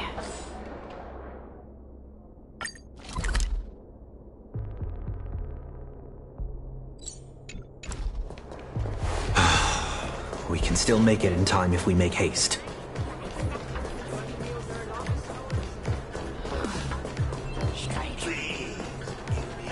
Would you like to purchase the ownership of the cloud you're standing on?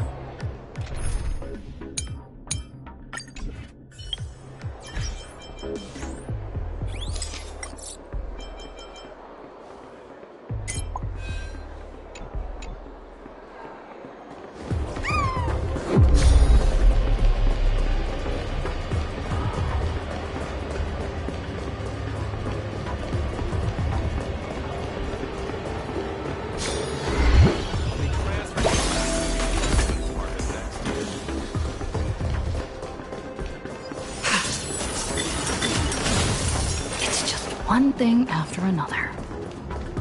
Is Kenneth creating obstructions for us? No way. He left us a hint? So, the marketing development department is behind this? I see them. They're right there. Why are there security forces here. Disturbing the peace? Is this a mistake? We're guests invited by Madame Jade of the Strategic Investment Department. Is this really how Astropolis treats its guests? Your entry permits are verified and valid. However, the laws of Astropolis are jointly upheld by the 7 major departments. No exemptions are granted based on the invitation of a single senior executive. Our system detects a dangerous wanted fugitive hiding among your visiting party.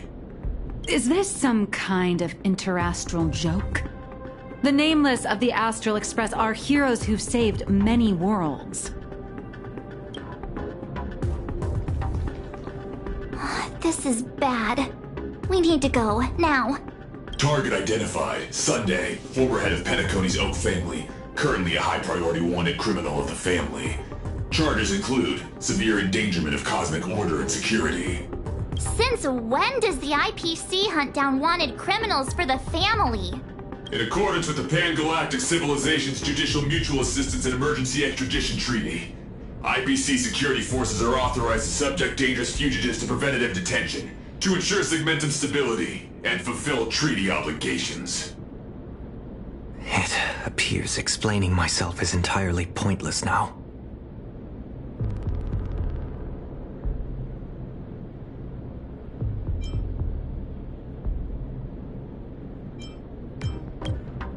Excuse me, I am not equipped with a dreaming module. You have selected the most unwise course of action. Violent obstruction of the law. Warning. Disarm immediately. Non-compliance will prevent us from guaranteeing your right to life. That's the stuff. Clashing with the local authorities every 3 stops of the way. Huh? Target threat level. Unable to assess. Requesting lighthouse support. Requesting lighthouse support. Lighthouse, copy. Request received.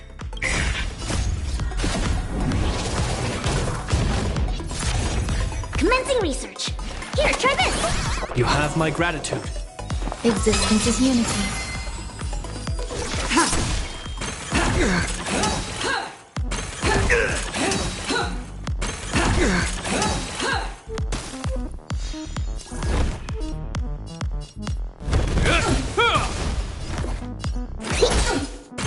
Is that at all? In the name of Len, a will forged in ice never falters! Tedious. Blade of Moonlight. All will be revealed. In lunar flame.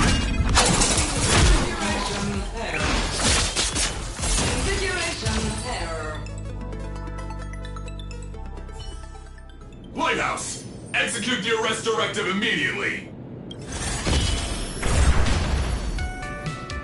Zip it, tin can! You're making my brain hurt. Huh? What's going on? Why is he taking down his own people? All right, stand down. I'm not here to cause trouble. Here, this is a special access pass. Its clearance is a few grades higher than that outdated arrest warrant of yours. I'm taking them with me. Objections?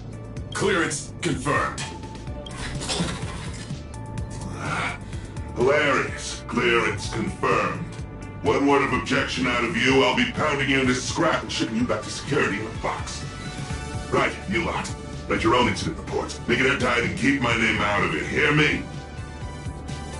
Well, don't just stand there.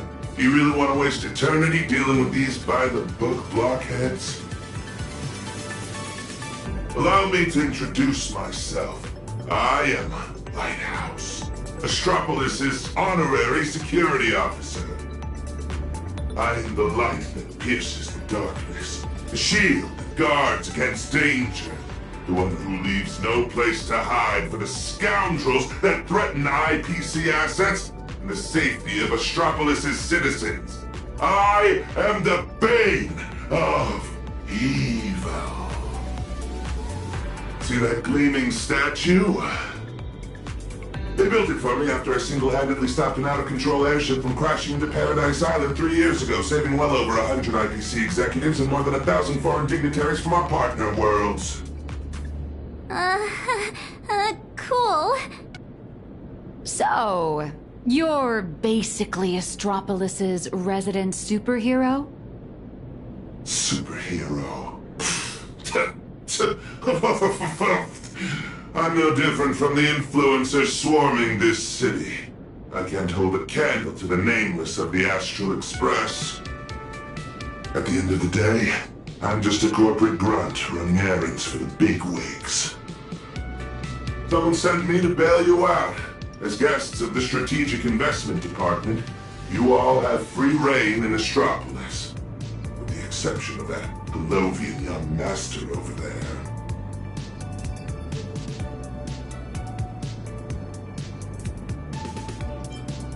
The IPC is riddled with internal factions. It seems someone is trying to assert their presence. Spot on! I got 2 calls at the same time. One asked me to ensure unrestricted access for the Strategic Investment Department's guests. And the other asked me to apprehend the high-risk wanted felon. I thought to myself, isn't this just picking on the little guy?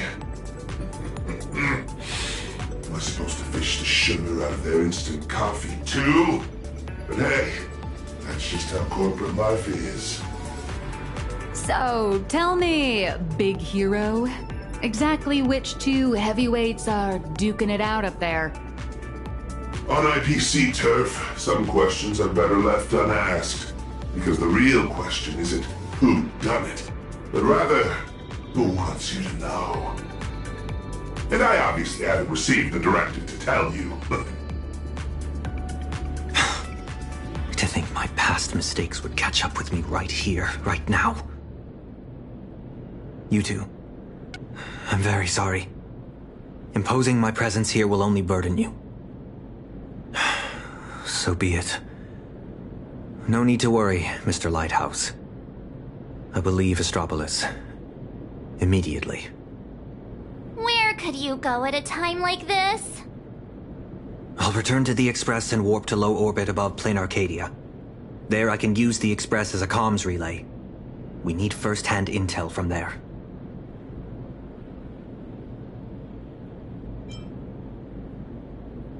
Take care, you two. I'll do my part. And you do your best, too. Phew! Finally got His Highness out of my hair. My performance review is safe. I'll call that a win. Honestly, I never want to set foot in this dump ever again. It's truly my greatest honor that you Nameless are so willing to cooperate. By the way, I hear you're heading to the Lodestar Tower. Please, allow me to escort you the rest of the way. I guarantee no one else will come looking for trouble. Escort. Or surveil. In Astropolis, surveillance is a public service. Me, I'm just the optional companion package with a more personal touch.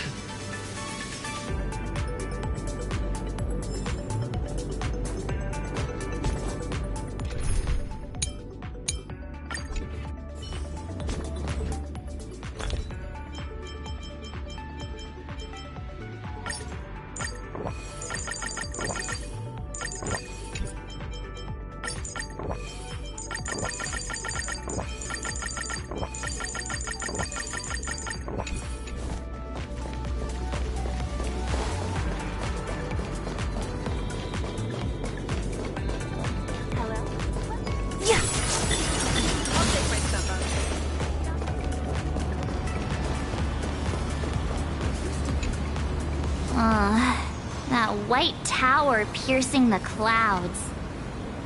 That's right. That's the Lodestar Tower. The central headquarters of Astropolis and the main office complex for all the different divisions. Ah, it seems this isn't your first time in Astropolis, my lady. From afar, it might look like a prickly needle, but it actually houses a staggering number of IPC employees, along with their dreams and entire lives.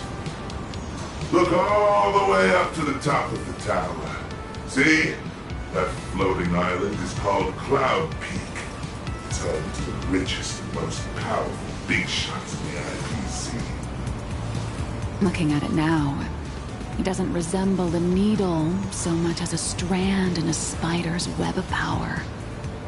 And to climb that strand, you'll need more than strength. You'll need skin thick enough to stop a bullet, and the willingness to put your soul up as collateral if that's what it takes to meet your KPIs. Yet, countless people still rack their brains and do whatever it takes to claw their way up this strand, hoping to reach the top and live like gods alongside those media giants.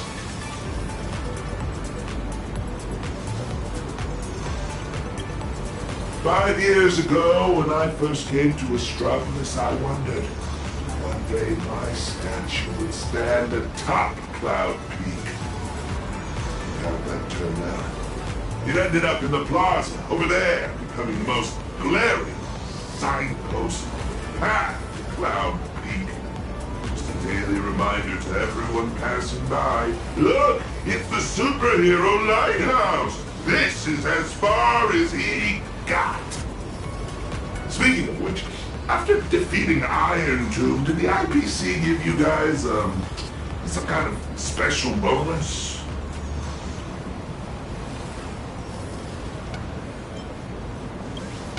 My bad. I was projecting my own situation onto you. You guys are heavy hitters who can go toe-to-toe with the heads of the Strategic Investment Department. Why would folks who can trade blows with a Lord Ravager sweat the small stuff? Do you have a lot of that small stuff to sweat over, Mr. Lighthouse? If only. My typical to-do list looks more like this. Track down some big shots runaway nosewalker, then stop 2 departments' private security forces from shooting each other while somehow managing not to step on anyone's toes. You're quite the down-to-earth hero. Down to earth? Yeah. If I so much as brush against some big shot's favorite painting or antique vase while on a mission, I'm stuck writing a 3,000-word incident report. Your superhero career sounds a little... miserable. That's life. Misery is the main flavor, with just a dash of sweet every once in a while. Alright, now that we've taken in the view, we should all be feeling less uptight, more relaxed. Let's head over to the Lodestar Tower.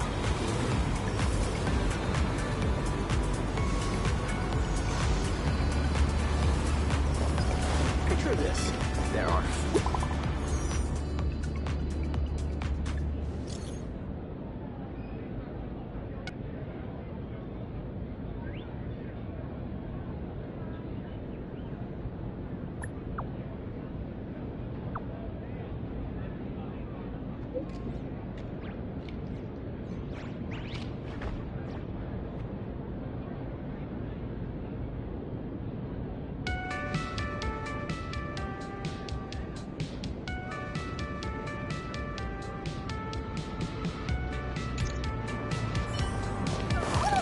This is my first time getting up close and personal with the nameless of the Astral Express. What an honor!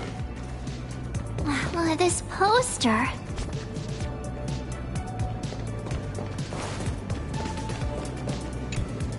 Ah, that's a promo poster for the Cosmic Big Lotto. What? Wanna buy a ticket? I get it. Everyone dreams of striking it rich overnight. No, I mean the person on the poster. Ah, Beatrice Melanide. Apparently, this insanely lucky girl hit the grand prize 3 times in a row.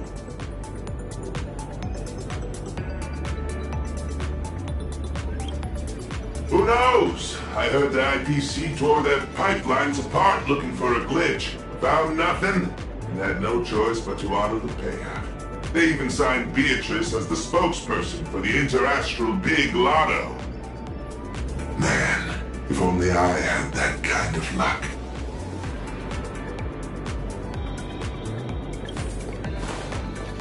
Shuttle ST-972 will depart soon. Passengers headed for the Ether... Hi there. Tickets to the Lodestar Tower.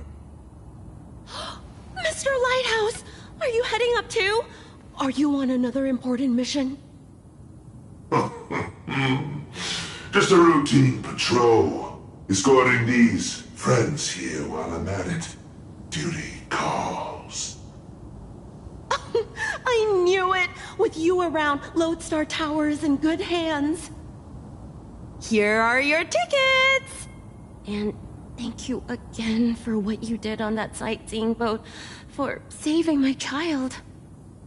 Don't sweat it. I was just doing my job. Alright, we've got the tickets. Let's move.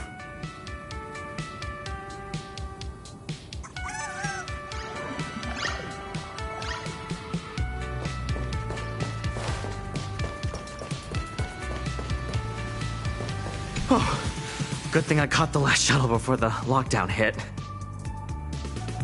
Is this level of security really necessary? Half the board and department heads are just dialing in remotely anyway. I heard some rumors. Apparently something big happened again. Oh, my Interastral Peace Entertainment stock better not tank. I was just about to cash out.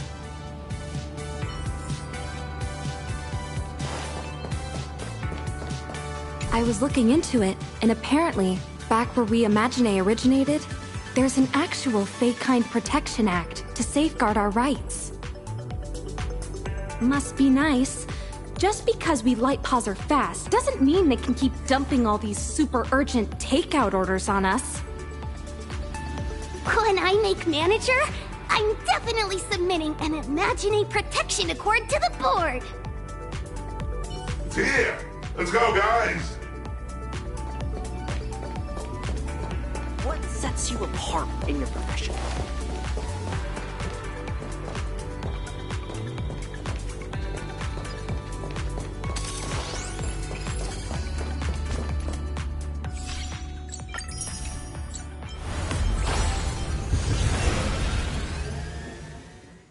All right, everyone, grab a spot and hold on tight.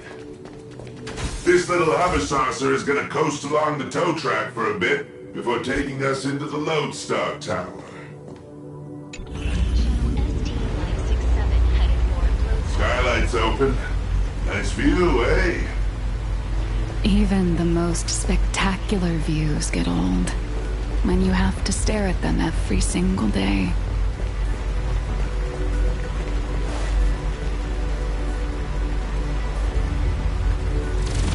Approaching the Lodestar Tower entrance. 1 moment, please.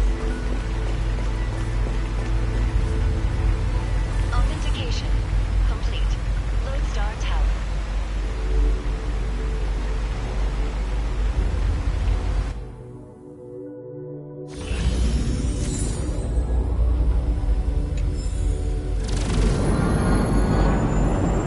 Hold on tight. Once we're through this tunnel, Is Mr. Lighthouse really escorting us all the way inside?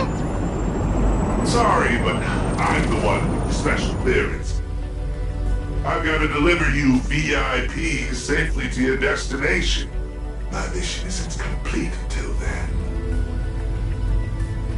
I'm usually just flying around up there, so this is my first time riding an everyday commuter shuttle. If you folks aren't in a chatty mood, I can stop talking. Oh, looks like a needle from the outside. But once you're inside, it's actually massive. You're looking at least... Non-employee detected in the work zone. Please cease movement and submit to scanning. Identity confirmed. Security officer, Lighthouse. Invited guests, nameless, March 7th, and unidentified unemployed individual. Who are you calling unemployed?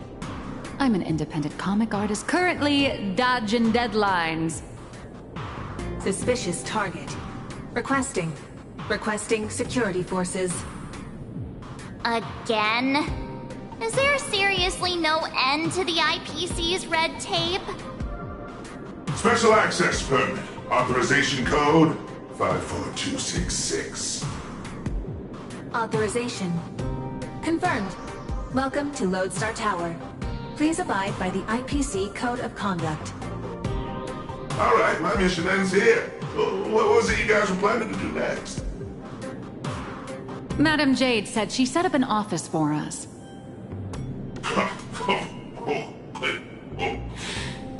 Then just go say hi to the receptionist and drop Madam Jade's name. Assuming none of the bigwigs decide to trip you up again, of course. Good luck out there. I've got a patrol to get back to. See ya, Mr. Lighthouse.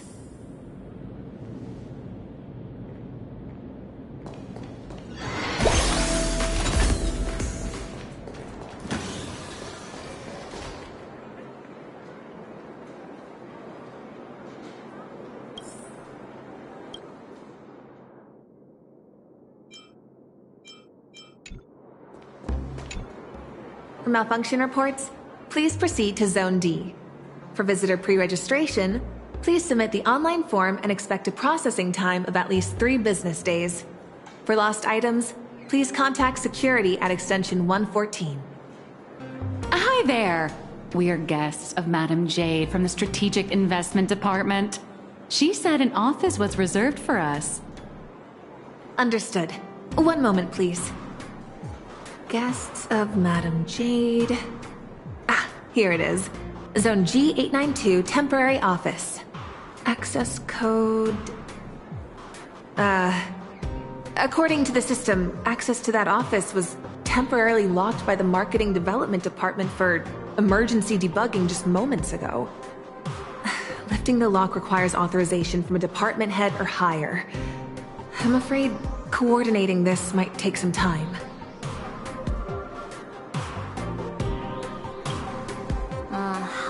Ha! Why am I not surprised in the slightest? That's the IPC for you. A textbook example of petty office politics. But this is just ridiculous! A petty turf war over an office is going to indirectly destroy the future of an entire world! Looks like we'll just have to ask Jade to assign us another. We're out of time. We went through a lot to get here, and I'm not letting them stop us now. Let's try this instead. Employee ID IPC MDD GL3 1545. Name Beatrice Melanine. Affiliated with the Marketing Development Department, Cosmic Big Lotto Division, Level 3 Project Consultant. My access permissions should still be dormant. I'd like to activate them. Beatrice Melanine? Oh, wait, are you the Big Lotto girl? That's goddess to you, the Lotto goddess. Listen up, Rookie.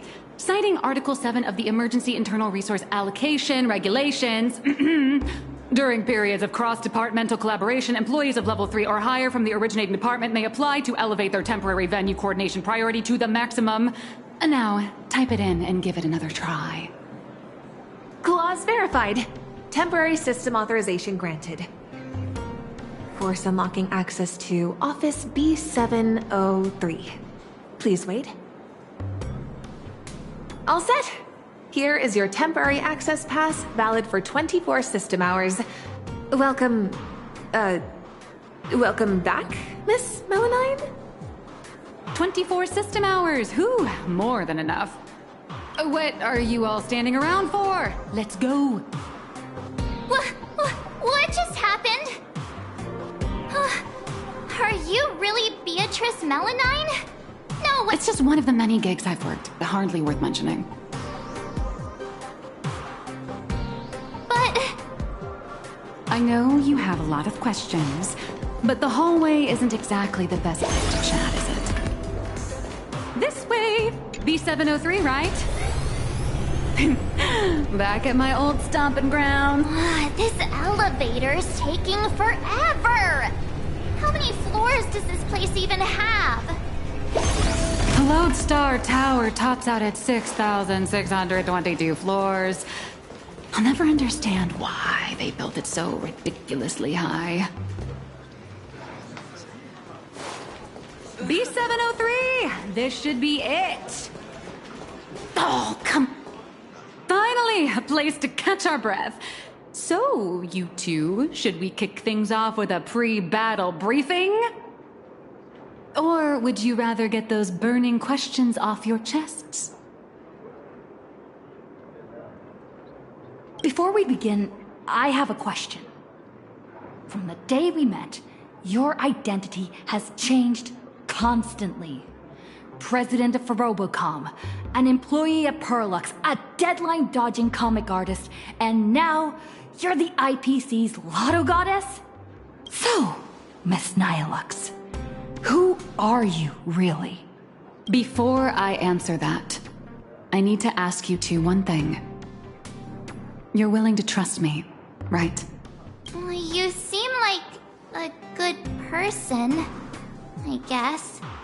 But if you don't give us some straight answers, she and I are gonna have a hard time trusting someone who's always keeping secrets. The nice guy card. March. That's the highest praise I've ever received. It's fine. A trusting heart is magic. Since you're willing to trust me, I'll stop hiding things from you. I do juggle quite a few identities, and I'll admit, I don't exactly look like the most reliable person. But every single version of me is 100% genuine. I'm just glad these identities have allowed me to help my friends out when they're in a pinch. Little Raccoon, there's, something I need to get off my chest. I think it's time I told you. Boss! Evil boss. Mr. Sunday tipped us off that there's some explosive news to cover, so we came without a moment's delay. Explosive news?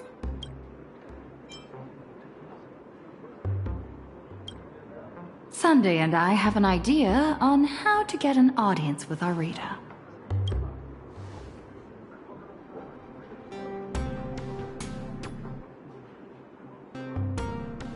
Uh-huh. So, you want to blow the plain Arcadia Husk crisis wide open, using public outcry to corner the pro-weaponization faction. Even in my wildest dreams, I never imagined for Bobo Weekly would one day expand into interstellar reporting. So what are we waiting for? Let's drop this bombshell on every reader in Astropolis right now!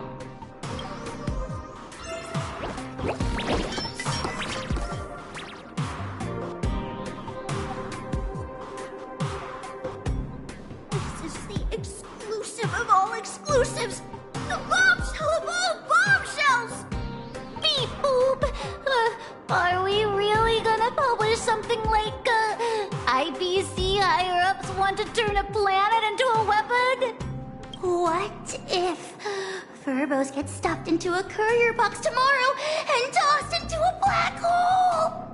Listen up, little dummies! If we don't hurry and get this massive scoop out, our newsroom in plain Arcadia is gonna get eaten by monsters and dumped into a black hole anyway. Remember the journalism principles I taught you? Don't write the news like some bone-dry fact-finding report. The headline has to be sensational and intimately connected to our readers' everyday lives. Shocking! Secret meeting of IPC execs. Save the planet or turn it into the ultimate weapon. Like this? Exactly. But the point isn't to expose the conspiracy. It's to shove the danger right in our readers' faces. They need to know that after Plain Arcadia falls, the world they live in will face the exact same threat. Subtitle: Exclusive Insider Report. Astral Express tells all. A greater shadow looms over Astropolis.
We can also add a poll question to the article like, do you support in-canvas rescue or weapon modification?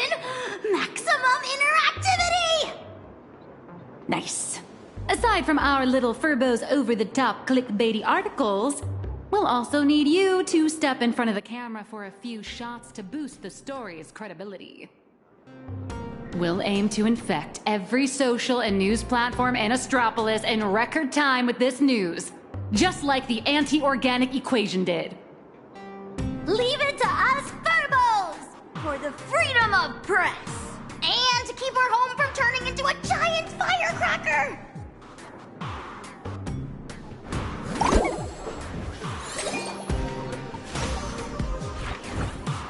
The news is out! The Furbos blew their entire marketing budget buying up prime ad space and sponsored trends across all platforms. Now, all we have to do is wait for it to gain traction.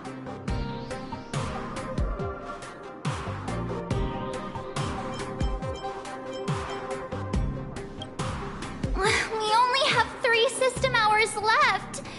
If we fail to make it before then... All right, my friends, let's not stare anxiously at the clock. This is the home of interastral peace entertainment, after all. 1 system hour is more than enough for a message to burn from a tiny spark into a raging wildfire. Given the endless roadblocks we've faced so far, I'm having a hard time relaxing. Do you think the IPC's PR risk department will immediately take action and silence us? Miss March, please don't say another word, because I think you just jinxed us. Huh? That fast? Beep boop! Aberrant data detected! The initial click and share metrics across all major platforms are skyrocketing! But none of the related discussion topics made it onto the trending lists. It's like hitting an invisible wall! The IPC is definitely pulling the strings!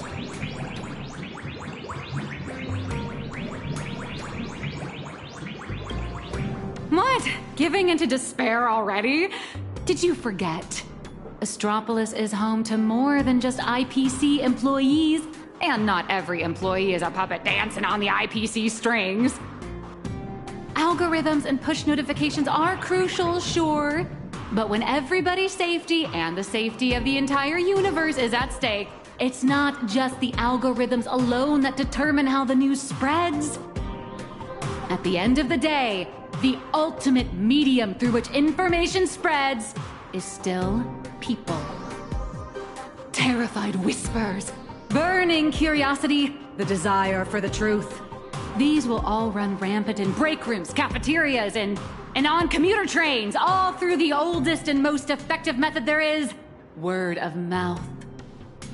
The IPC can bury trending searches and throttle notifications, but they can't wipe every private message. Nor can they stop people from wondering what if in the back of their minds. All we have to do is make sure this first spark is bright and true. And the little Furbos have already nailed that part.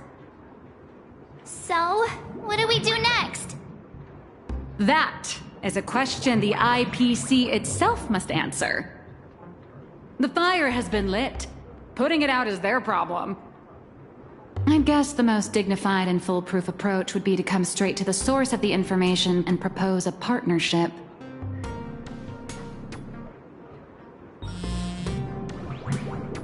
See? What did I tell you?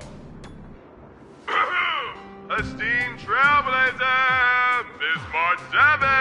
Hello there, it's me, your old pal, Alf. The higher-ups have seen the bombshell news you just dropped.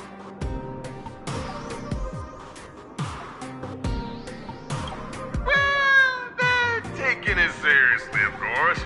Extremely seriously.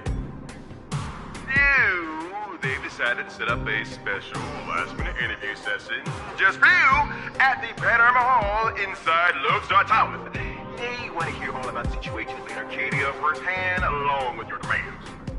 This is a once-in-a-lifetime opportunity! IPC higher-ups and even business reps from other star systems will all be there. You can just speak directly to the most influential audience around. Yours truly is also all set to conduct an exclusive interview with you afterwards. You will, Joe, right?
Leaving already? No time to waste. I need to move now. Good luck. The Panorama Hall should be around here somewhere. So many screens. Welcome, Trailblazer.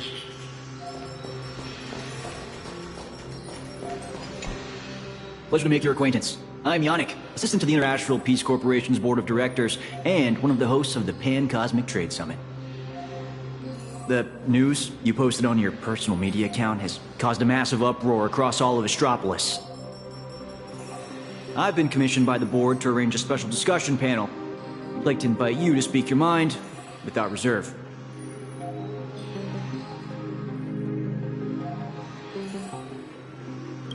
A few IPC executives, along with trade ambassadors who traveled here from other star systems. Every single one of them, madam. I represent their collective will. I have to speak to all these people at once? There's no need to be nervous. Most of them are only here to listen. Everyone's closely following developments in Plain Arcadia and the Veracity Husk. Your testimony will help them understand, and it will factor into any potential re-evaluation of the board's position. If you are ready, please, follow me to the central platform.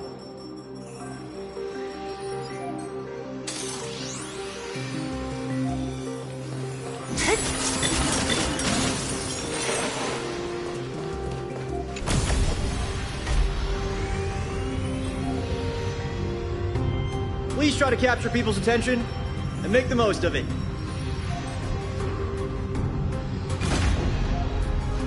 Today's meeting agenda is... Everyone, please quiet down. A messenger from Plain Arcadia, nameless of the Astral Express, is here. At present, aside from Zazad and Diamond, who are absent due to scheduling conflicts and other unforeseen circumstances, the heads of all 7 IPC departments have remotely connected to the Pan-Cosmic Trade Summit venue. According to the pre-meeting briefing, our agenda today is an inquiry and statement of position regarding the Plain Arcadia Husk crisis. Don't panic. Seize this chance to get your demands across to these IPC executives. I am sure you have all seen the news regarding the situation. I swear on the honor of the Astral Express that everything I say is the truth. I am here to deliver a plea on behalf of everyone still fighting in Plain Arcadia at this very moment. I seek to invoke the power of the preservation to canvass Plain Arcadia once more, buying us more time against the Husk's breakthrough. I hope the executives holding voting rights will consider the future of plain Arcadia, as well as the worlds of all the envoys present here today. This is true. Did they get the husk? Are you serious? Let's start with this. The husk has been sealed within plain Arcadia for over a millennium. Why did it suddenly spiral out of control? The Phantasmoon Games held in plain Arcadia are in fact a ceremony designed by the Eon of Elation to suppress the husk. Unfortunately, despite our best efforts to stop him, Lord Ravager Asat Pramod managed to disrupt the ceremony. I understand you're anxious, but I think you're being alarmist.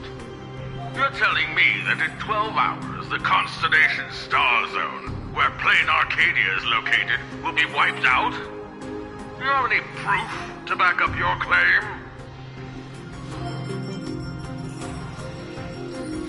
I am not an expert on Leviathans.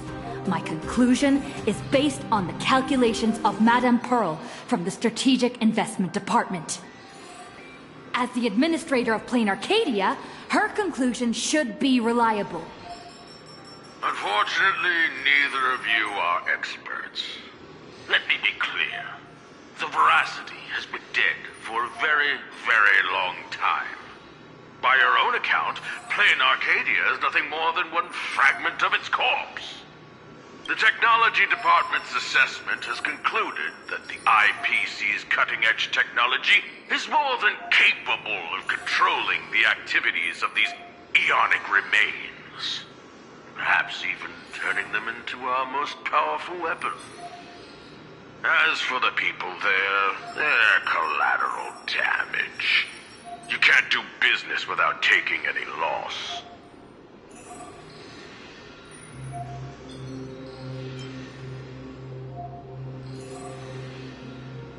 Mr. Taravan, what are you saying? If you adopt the Technology Department's proposal, wouldn't you be abandoning Madame Pearl, along with all the survivors? Isn't plain Arcadia part of the IPC's trade network? What happened to the spirit of preservation the IPC preaches? You've just told every trade ambassador in this room that the IPC's protections and treaties are worthless the moment disaster strikes. Esteemed ambassadors, I ask you, when the next disaster descends upon your worlds, can you trust this person standing before you to help? Don't bother with the theatrics. Of course they don't trust me. Or should they? They're here for business. They're here to sell their manpower, resources, and technology. They're here to trade their planet's blood for sky-high amounts of money. Every world that joins the trade network bears its own risks. The swarm, the anti-organic equation, the Borisin. Sure, the IPC provides some support to its allies, but the IPC isn't your spoon-feeding, diaper-changing nanny. What is Mr. Taravan? What is he saying? That's quite enough, Taralfon. You've made it all the way to Board Director, yet you seem to have more professional discretion back when you were hauling materials for the Building Material Logistics Department.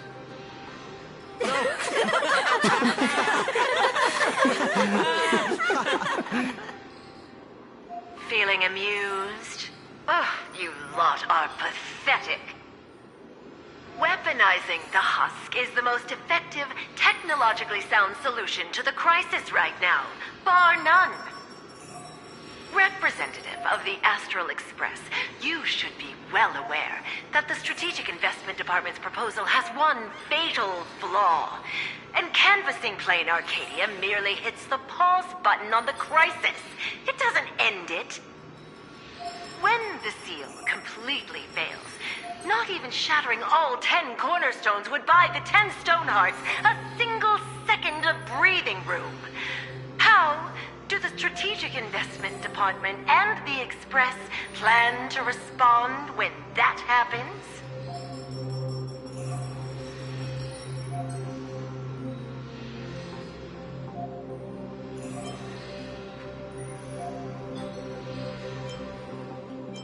Everything happened too fast. I don't have a more fleshed out idea. But if we can delay the crisis, we'll have more time to figure out the best solution. Alternative plan or no, I have to ask, is there really zero risk in turning an Eon's fragments into a weapon? Risk? Of course there's a risk, but it comes down to probability. You don't expect me to explain the technical details right here, do you?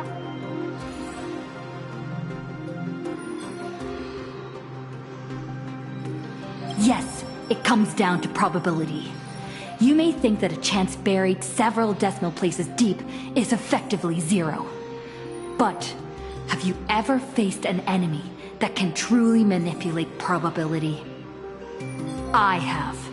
Lord Ravager Asat Pramad. He can make guaranteed hits miss their mark and turn a 1 in a million disaster into an absolute certainty.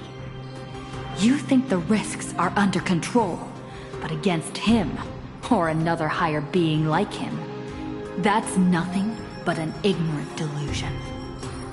You certainly can turn a blind eye to the odds and hit that weaponized button.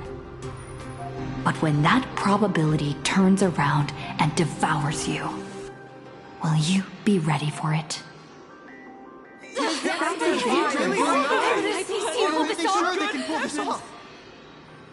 Fair enough.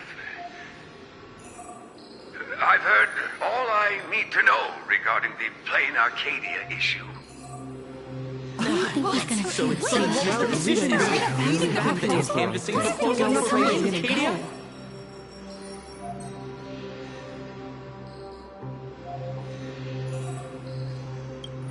I support the in-canvas plan, and that's that.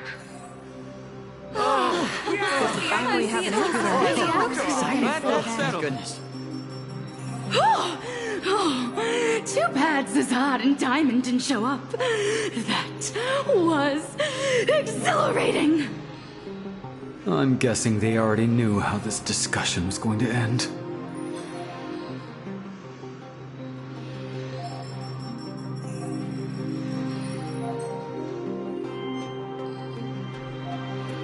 Congratulations on getting your wish, Miss Trailblazer.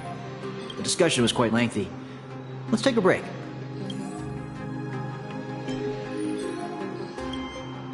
We actually convinced Mr. Arita? I thought it'd take a lot more work. In certain moments, a matter of life and death can carry the exact same weight as a speck of dust. Until the dust settles, people are bound to feel a lingering sense of unease. But the truth is, you've been fighting for the right cause, and you've succeeded in moving it forward. Hey, remember your old friend, Albert? He's been following the summit from start to finish. Perhaps during the break, you could head over to the Keeping Up with Star Rail studio and update the audience on the results of the discussion. True. I promised Albert I'd record a segment after the summit. The court of public opinion is a battlefield, and seizing the initiative is crucial. Keeping Up with Star Rail reaches an audience far beyond Astropolis. It broadcasts to the entire cosmos. It's a prime opportunity to make your voice heard and leverage media influence to pressure the IPC's decision-making process. This ring platform we're now standing on branches out in 3 directions, leading to different functional zones within the Lodestar Tower. The Keeping Up with Star Rail studio is right over there. If you'd like to head over, simply operate this rotary dial and the path will open right up for you.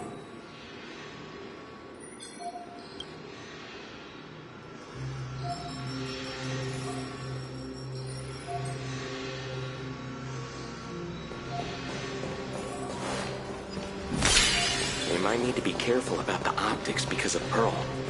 From what I heard.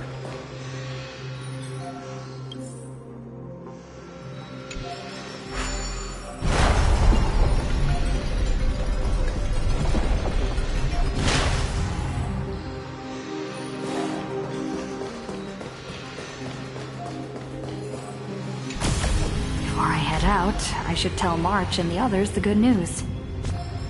Better not keep them worrying.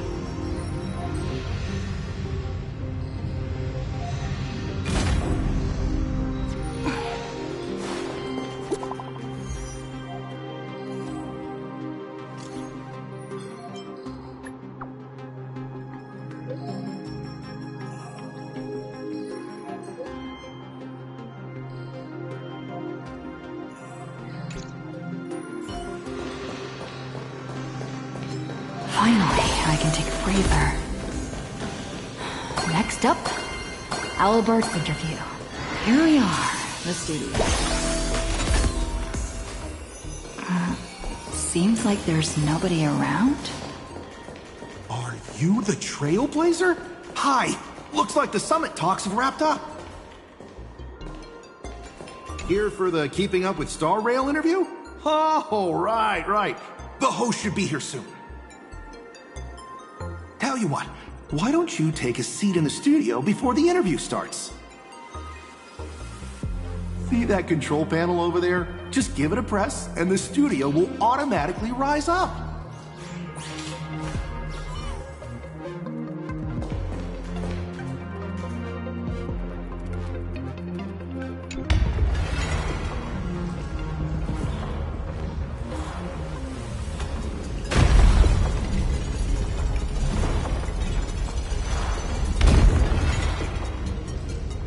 This must be the Keeping Up with Star Rail studio, right?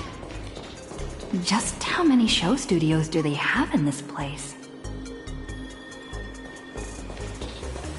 Whoa! It's great to meet you, Trailblazer.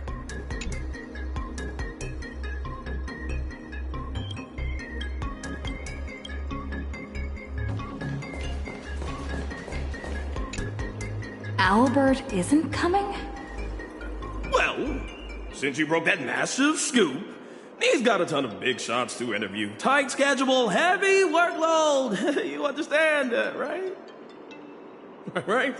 And, why don't we go ahead and start recording? She, nameless of the Astral Express, the hero who saved Amphorus. Huh? And now, for the crisis is written, plain Arcadia. She braved Astropolis, delivering an impassioned speech at a star-studded pan-cosmic trade summit.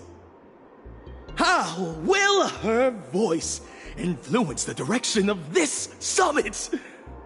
What destiny awaits plain Arcadia? Dear audience, please welcome today's guest on Keep Up with Star Rail. First question. Just what kind of impact did the Veracity's husk make on plain Arcadia? I heard the Strategic Investment Department did massive reconstruction work there. Does that mean all their investments went right down the drain?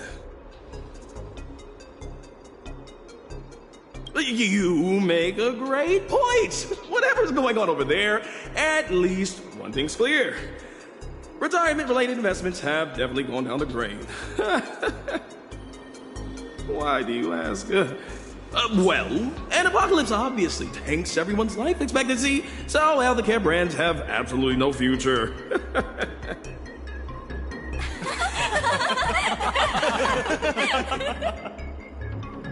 Seriously? What are you doing? You need to take this seriously. In my hosting experience, a whole show without a single laugh is a complete train wreck. We're talking about the existential crisis of an entire world. This isn't keeping up with Star Rail's style at all. Would Albert really hand over the hosting gig to a bird like you? Tell me, who sent you?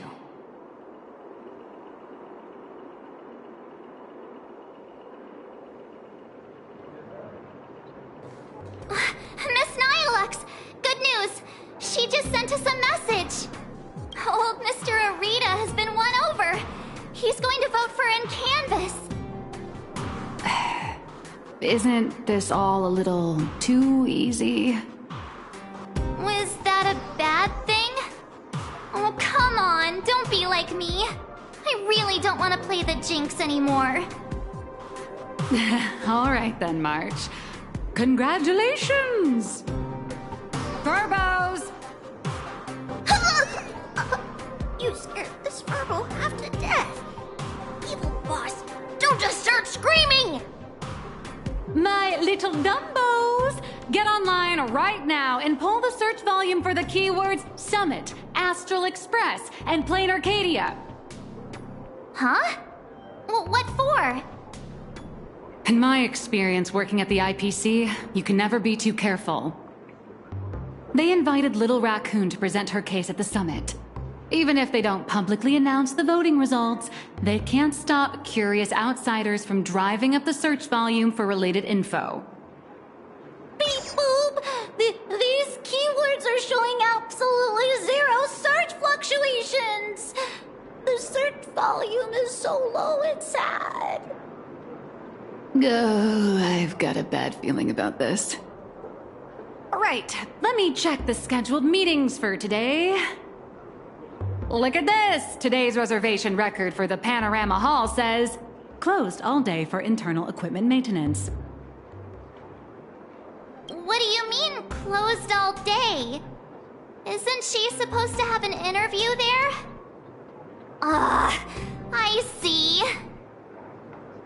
You've got some nerve, Oswaldo, to pull such cheap stunts before a magician. Magic? Yeah. An elaborate high-budget display of commercial magic. Its goal isn't to solve the problem, but to buy time. Using a highly convincing executive debate to stall our protagonist, tricking her into thinking hope is just around the corner so she'll quiet down and wait for the outcome.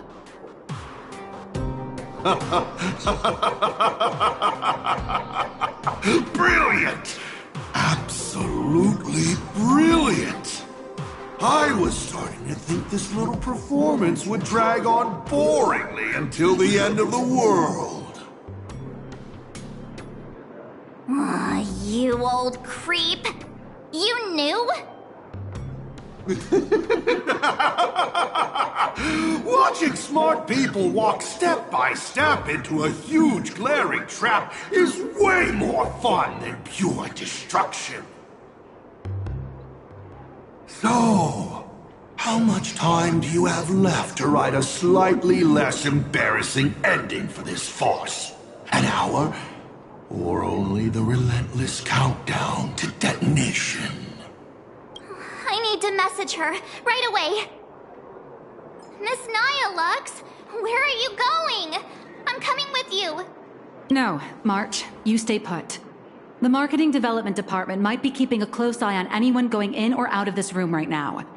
I'm not part of the express crew, so I won't draw as much attention. Besides, I've got Beatrice Melanine's ID card here, so slipping in and out will be easier for me. Huh. Right. Mr. Asat Pramod. Since you enjoy being a spectator so much, why don't you step onto the stage yourself? See firsthand how this farce you indirectly started goes completely off the rails.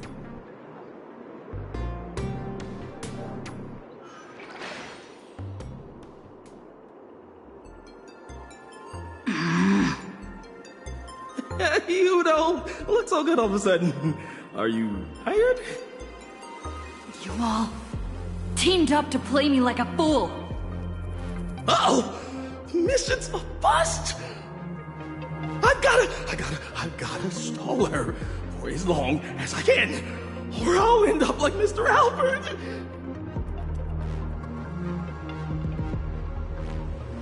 I heard he regretted making that call.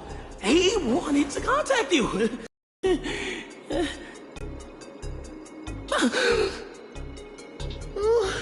I'm sorry. I'll tell you everything. I'm just a lowly grunt in the marketing development department. They promised me a promotion and a raise if I could keep you here. Actually, neither of us is going anywhere. They've locked down the entire studio and the corridor leading to the panorama hall. The doors won't open for anyone until the scheduled time. Fine. They went through all the trouble to set this up. I might as well grace the stage and crash the show.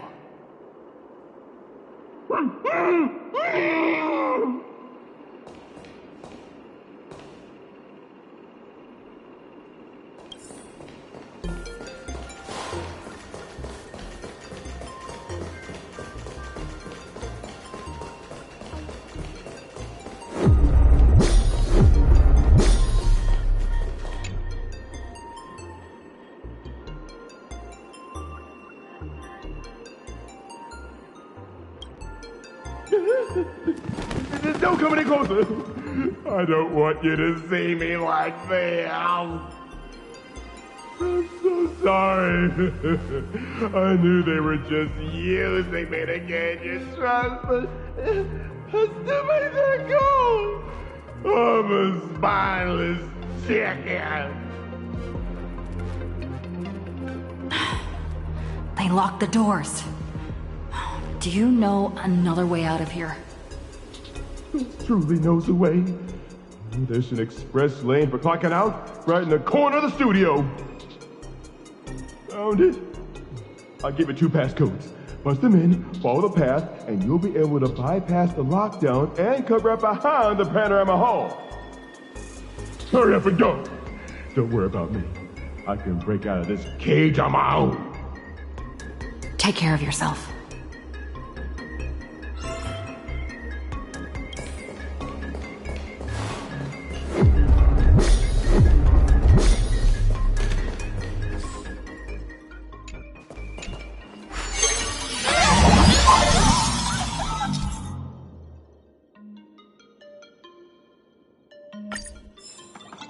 What the heck is this big donut? Gravity seems to shift around this circle. I wonder what'll happen if I jump into another bubble.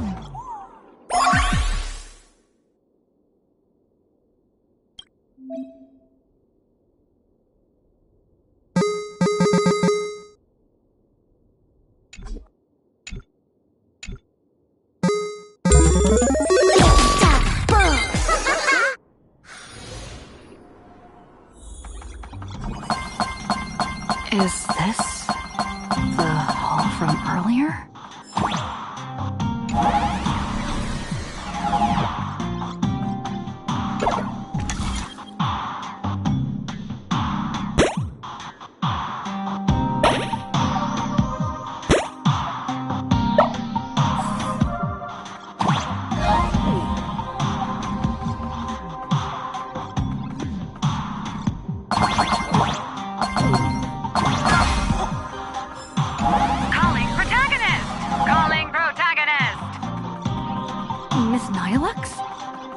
What are you doing here? I'll grant you access to all the doors locked. Let's meet up in the next room. How did you do that?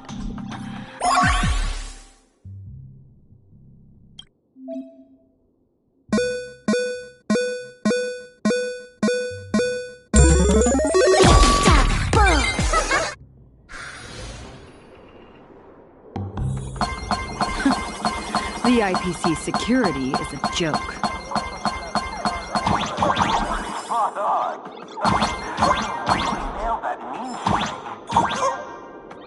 Your Taravan still takes the cake. The logistics department is going to send you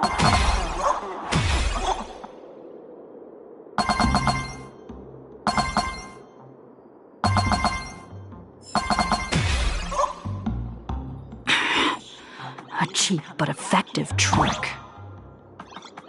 Judging by time, I'd say our job here is done.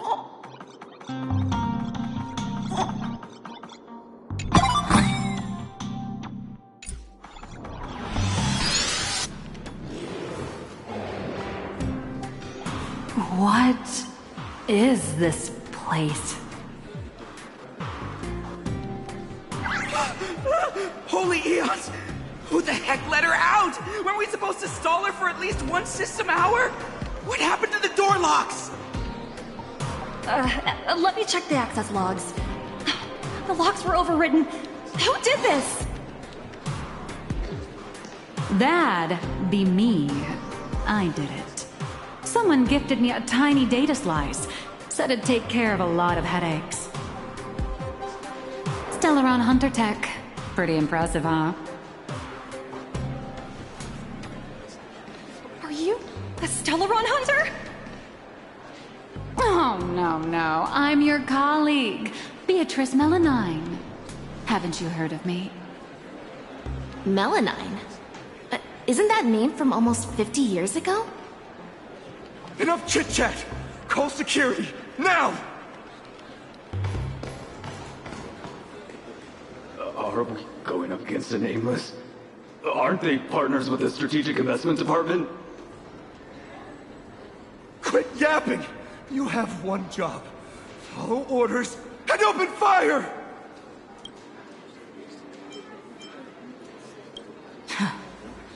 That's a wrap for your show. Now it's my turn to take the stage.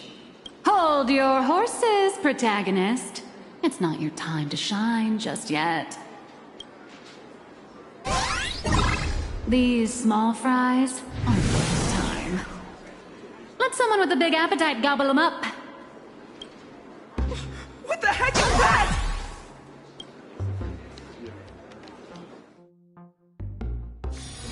Hello. Please support the IPC. Oh. Out of my way!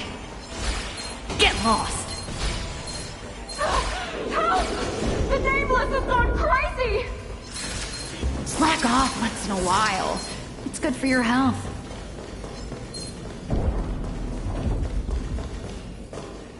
As satisfying as it was fighting our way through them, the problem we're trying to solve still remains. You know, those fakes in the meeting were a bunch of nobodies with zero actual pull.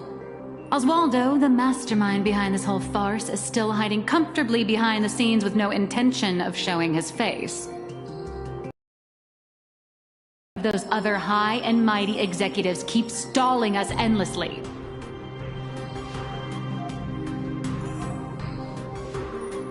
Got any bright ideas, Miss Nihilux? I notice you've been holding on to a pretty dangerous trophy. Forgive me for taking the liberty, but I brought it along. Oh, what do you need me to do? Slaughter them all? Or bankrupt them? Oh, just look at this! The severed head of a Lord Ravager. And it still talks. I guarantee you, shoving this in their faces will shock them through and through. More than some distant husk breaking its seal ever will. I like this idea.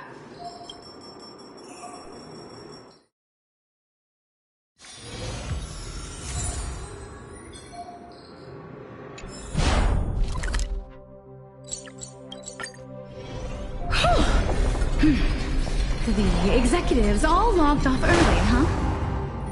With them out of the way, the mission's basically complete. What happens next depends on how long the fake host can keep her distracted. Now, off the record, don't you folks think I'd be a pretty convincing Taravan, too? When it comes to being a gourmand, I could give the real Mr. Taravan a run for his money. All right, zip it. If word of this gets out, you'll be packing your bags by tomorrow morning. But Mr. Yannick promised us whatever is said during this summit won't reach a single ear outside the Panorama Hall. Oh, yeah? Are they really that confident?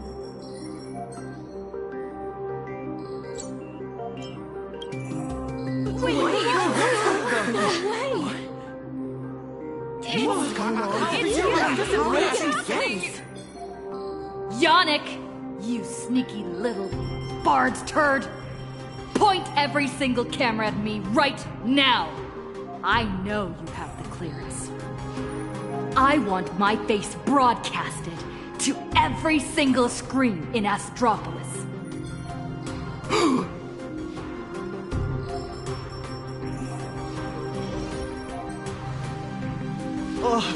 Miss, please don't get so worked up.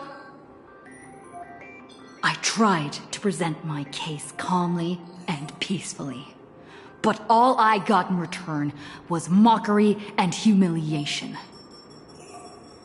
If the news of Plain Arcadia's impending destruction is too far removed from your daily lives to pique your interest, then how about this?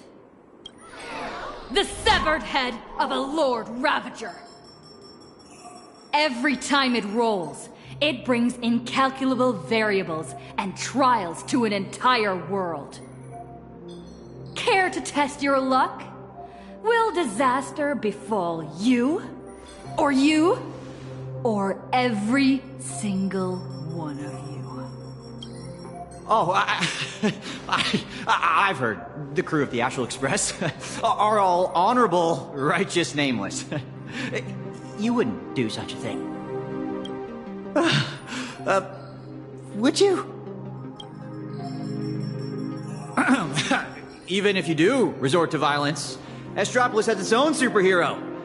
I've already signaled Lighthouse. You'll be here to save us any second now. Pathetic. It seems you neither comprehend the power of a Lord Ravager, nor know how to treat a true hero with the dignity they deserve. What? A true hero doesn't hold a bomb and threaten to blow the entire place sky high.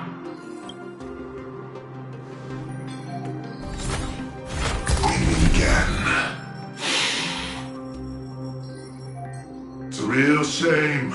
This time I've received a top priority directive. Eliminate the threat to the venue at all costs. I know I'm no match for you, but this is my duty, and the sole reason I wear this power armor.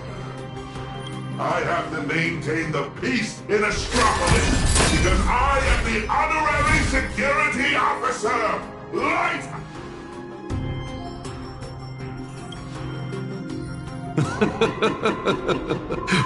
Peace? Since when has Astropolis ever known peace? I once heard a rather amusing joke.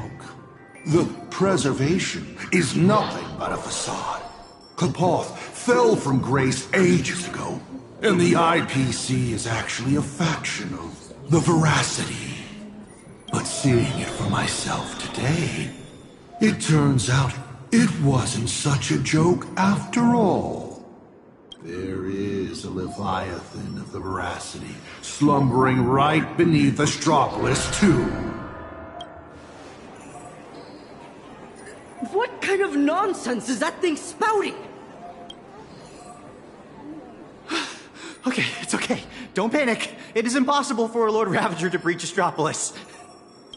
Do it, Lighthouse! Take them all down! All Lighthouse units, assemble! You people have truly pushed me to my limit. Since my warnings are falling on deaf ears, Human creations! I'll free you. Disappear among the sea of butterflies. Illusions of the past. Right the way forward!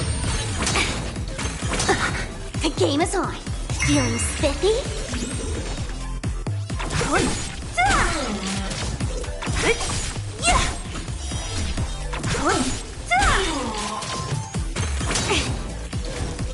Converge and awaken! Watch closely! Huge news! What a headache!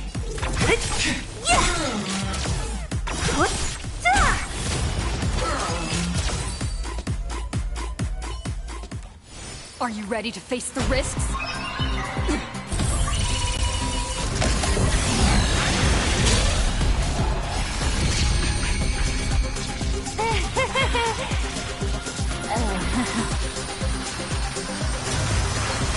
That will do.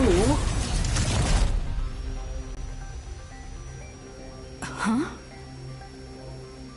Mr. Arita wishes to speak with you two. What an absolutely spectacular show, Yannick. Mr. Kenneth? Trailblazer Madam Nilux. Or perhaps I should call you Madam Beatrice Melanine. I am here to welcome you both with the utmost respect. Please follow me to the elevator. We are heading to the Sky Call area. Quiet. It is there that he will decide the future of Plain Arcadia.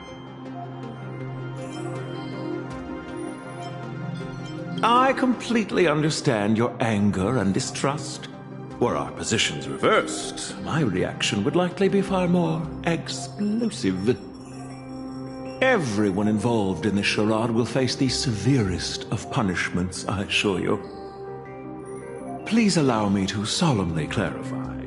I swear upon the Amber Lord, the upcoming meeting has no prearranged script.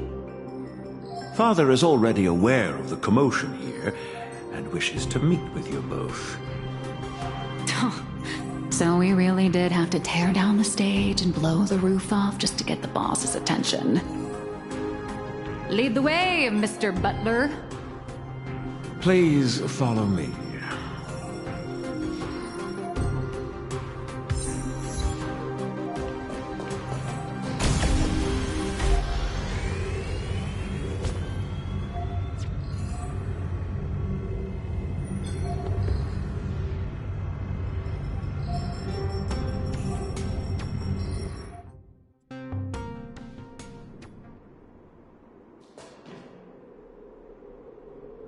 Where are we? The entrance to the Cloud Peak Sky Call area. Nice view, isn't it? From up here, all of Astropolis is laid bare, stripped of its secrets. Not many are privileged enough to enjoy such a view. In the entire IPC, only 7 individuals hold this honor.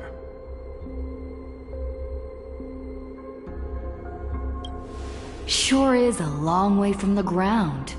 A fall from up here would shatter you to pieces, no? Better to risk the fall than be ground into the dirt. Rather than being crushed silently underfoot, most would gamble to reach the summit. At least they get to see the view from up on high. If you would both step onto the platform.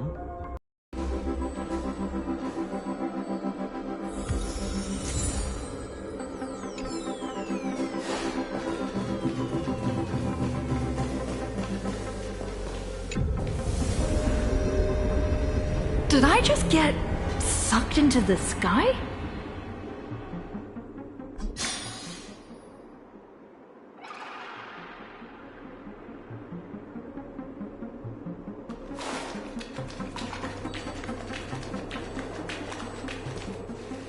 We have arrived.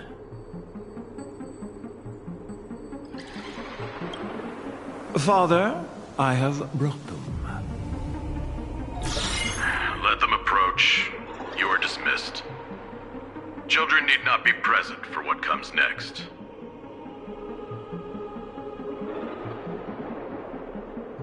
Ooh! isn't going to be R-rated. Too bad we're on a tight schedule. There's less than a system hour left before you cast that crucial vote. Clock is a-ticking, Mr. Orita. You really should invest in a better watch, Ms. Melanine. We have time to spare. We all know Louis Fleming only needs 60 seconds to make a decision. You're not Louis Fleming, though. Everyone also knows that even the chairman can't change a decision made by Ol Orita. Indeed. The younger generation seems to think the Ahatopia case requires no further discussion. I, however, have my reservations. I find both of the current proposals lacking. Oswaldo is capable and ambitious, but he remains a child. His ideas are naive. Diamond. His mind is far more mature than his appearance suggests. But being overly calculating can sometimes be a detriment. My duty is to select a successor for the IPC. Their credentials are simply too shallow to claim my vote. And so, Trailblazer, I am in need of a third option. A third option? I've been observing you ever since you set foot in Astropolis. Hustling and making your voice heard. You're just like Louis Fleming during the founding years. Now, I will give you 60 seconds. Tell me your story. If it proves compelling enough, you might just win my support. This way, I won't be forced into a binary choice. And you get exactly what you want. A win-win, as they say.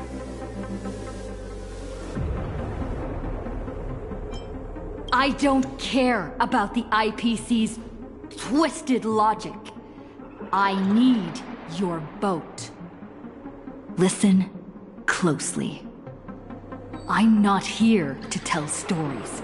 Stories are just word games, and they won't stop the imminent threat of the veracity breathing down our necks. If you think in-canvassing is just stalling for time, and weaponization bears too much risk, then I'll give you your third option. The first signs of the war among the Eons are beginning to show. I believe this is why the IPC has been positioning itself here for years. When I saw the Phantom Moon at its fullest, I became even more certain. This ceremony to commune with the Eon, whether genuine or not, could be the turning point that determines the destiny of the cosmos. But what's important is that you make your own decisions, such as whether you'll take part in these grand games, and if so, how. Return to whence you came. As a supplicant, I shall restart the Phantom Moon Games. I'll gather our wish power, seek an audience with Aha, and use the Elation's authority to suppress the husk. Just as it was done countless Amber eras ago. If people could do it then, we can do it now. But for any of this to work, Plain Arcadia has to survive. And what makes you think the ever-fickle Aha will simply grant your wish? Right back at you. What makes you so certain Aha won't take my side? Fair enough. I don't make a habit of dealing with Eons, so I suppose I have no say in the matter. Then again, I'm not the one making the decision here. Louis Fleming is. 60 seconds are up. Chairman, the decision is yours.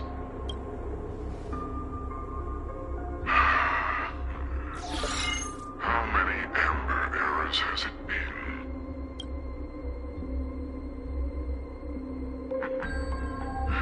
My old friend, have you returned?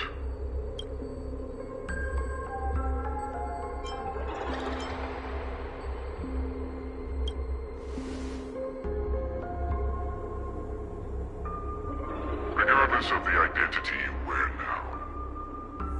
As long as the party concerned approves of this young one's proposition, the IPC will lend its full support. So tell me, what are your thoughts?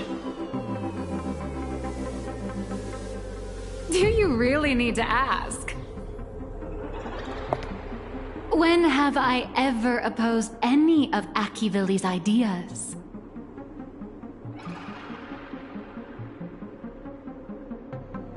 The answer is approved. The writing is on the wall. It's quite obvious whose side I'm taking.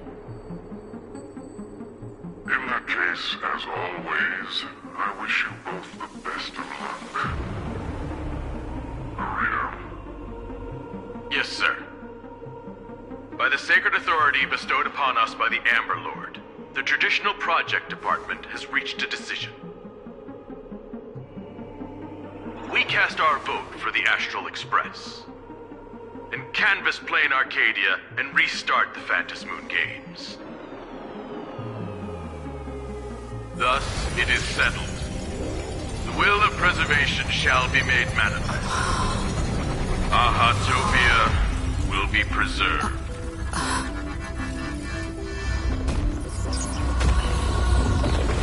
Citizens, she has carried out the petition, as promised. Now, I shall guide the power of preservation. I will do all I can to paint and recreate the miracle. As for me, I can't believe I'm working with the IPC. Whatever.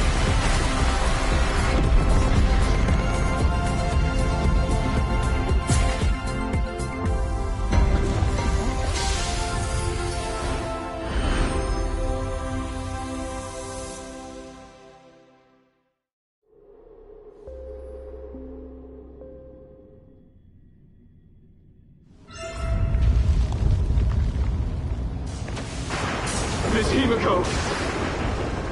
It's time to retreat. No. Perhaps we don't need to head to the tavern after all.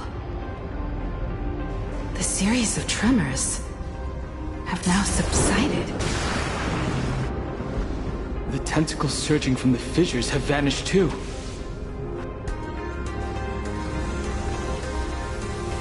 It's her. We actually did it.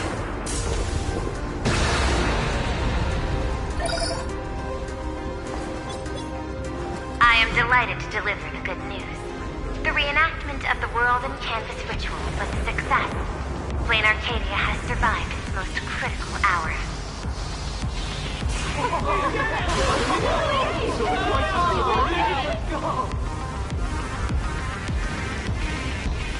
Everyone, the Astral Express has reached the outer perimeter of Ahatopia's crystal wall. The train will serve as a relay station, bridging communications between Plane Arcadia and Astropolis. I bring greetings along with our objective for the next phase.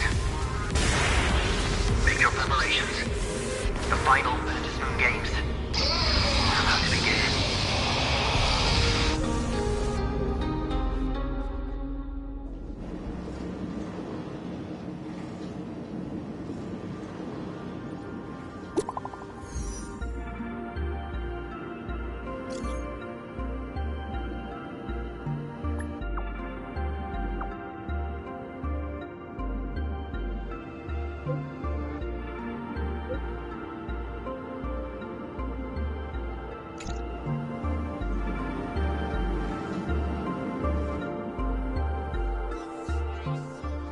As you wished, the Amber Lord has protected Ahatopia.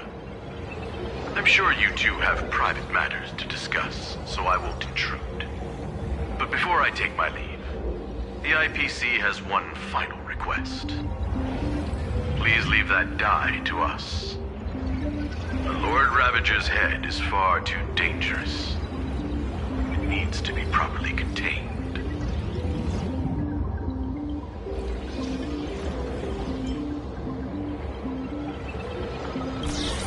Let's do as he says. This old gentleman is trustworthy. Besides, I'm guessing you must have a mountain of questions right now. And having a third wheel around when we clear up all that confusion would totally kill the vibe.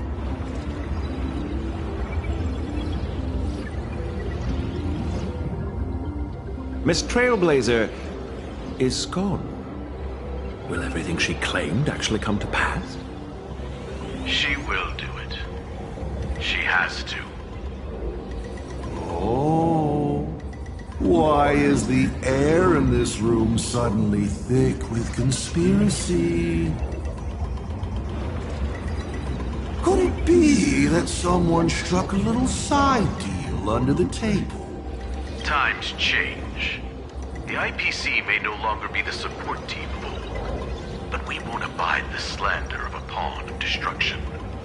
Your accusations at Lodestar Tower certainly piqued some interest. And from none other than the subject of those rumors herself. The Leviathan of Astropolis you spoke of. She's here. What do you intend to do with the die, Miss Yabale? Can't you guess what I want? Hand it over to Lighthouse and send it to the Life Sciences Institute. I'll take the scalpel to it myself, dissect this head stuffed full of conspiracy theories, and devour the knowledge of Ouroboros. Every last crumb of it.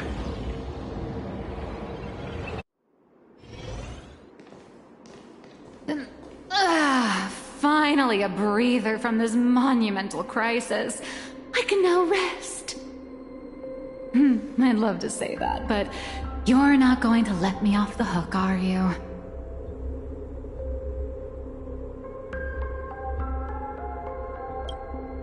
Relax. For the moment, at least. We have plenty of time. Enough to find a nice, quiet corner, sit down, and talk things through. But before that, you just pulled off something massive.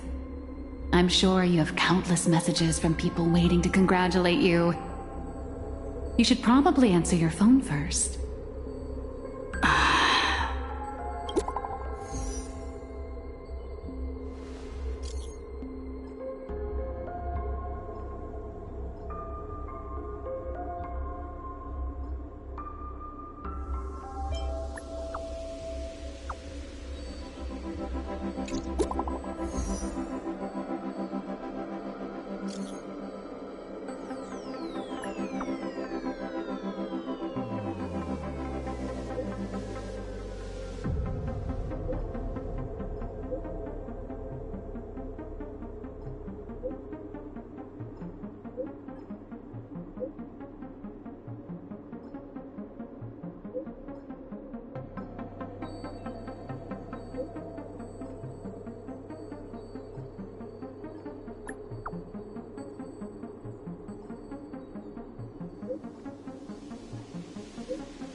Miss Nihilux, it all comes back to you again.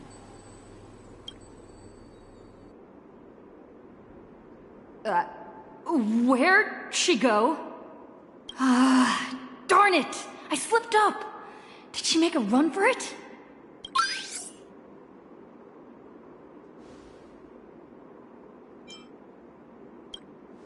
My apologies for startling you. On behalf of my client, Madame Nihilux, I am here to deliver an invitation for tonight. Now playing the audio message.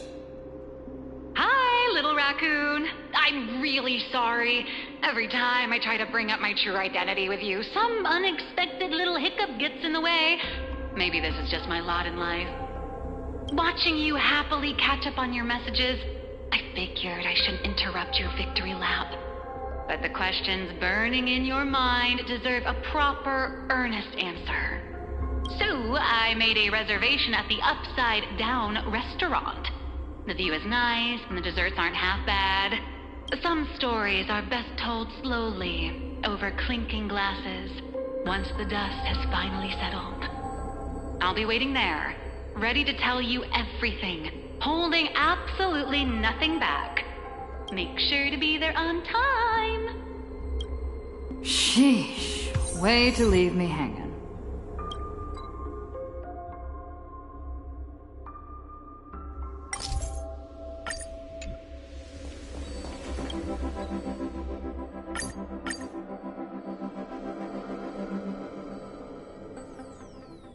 Iolux should be right around here. I'll stand guard.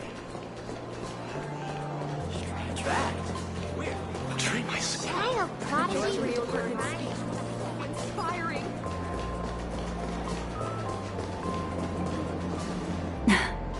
I knew you'd come.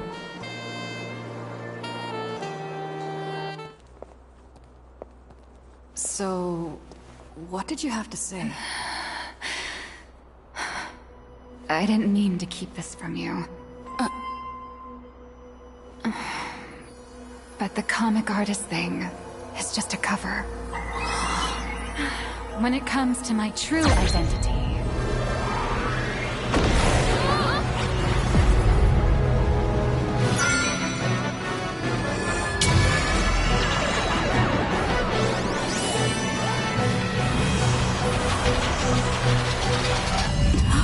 You can call me... Aha. To you, my dear audience, I dedicate this performance. I wonder, did it bring a little more elation into your lives? If it didn't... Shh. That's exactly how it should be.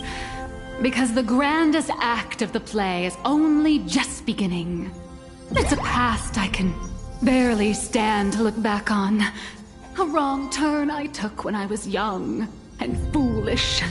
Those days entangled with the gods. A swirling blur of peach pink and blood red. Looking back on it now, it was an absolute nightmare. But now, for the sake of the entire universe, and for you, I am willing to take off my mask. I am the master of Fantasia, the one who mourns, the murderer of all certainty, and the false sovereign of all theatrics. The first fool, and the original actor. Dear audience, the stars are silent. But I declare, let there be laughter!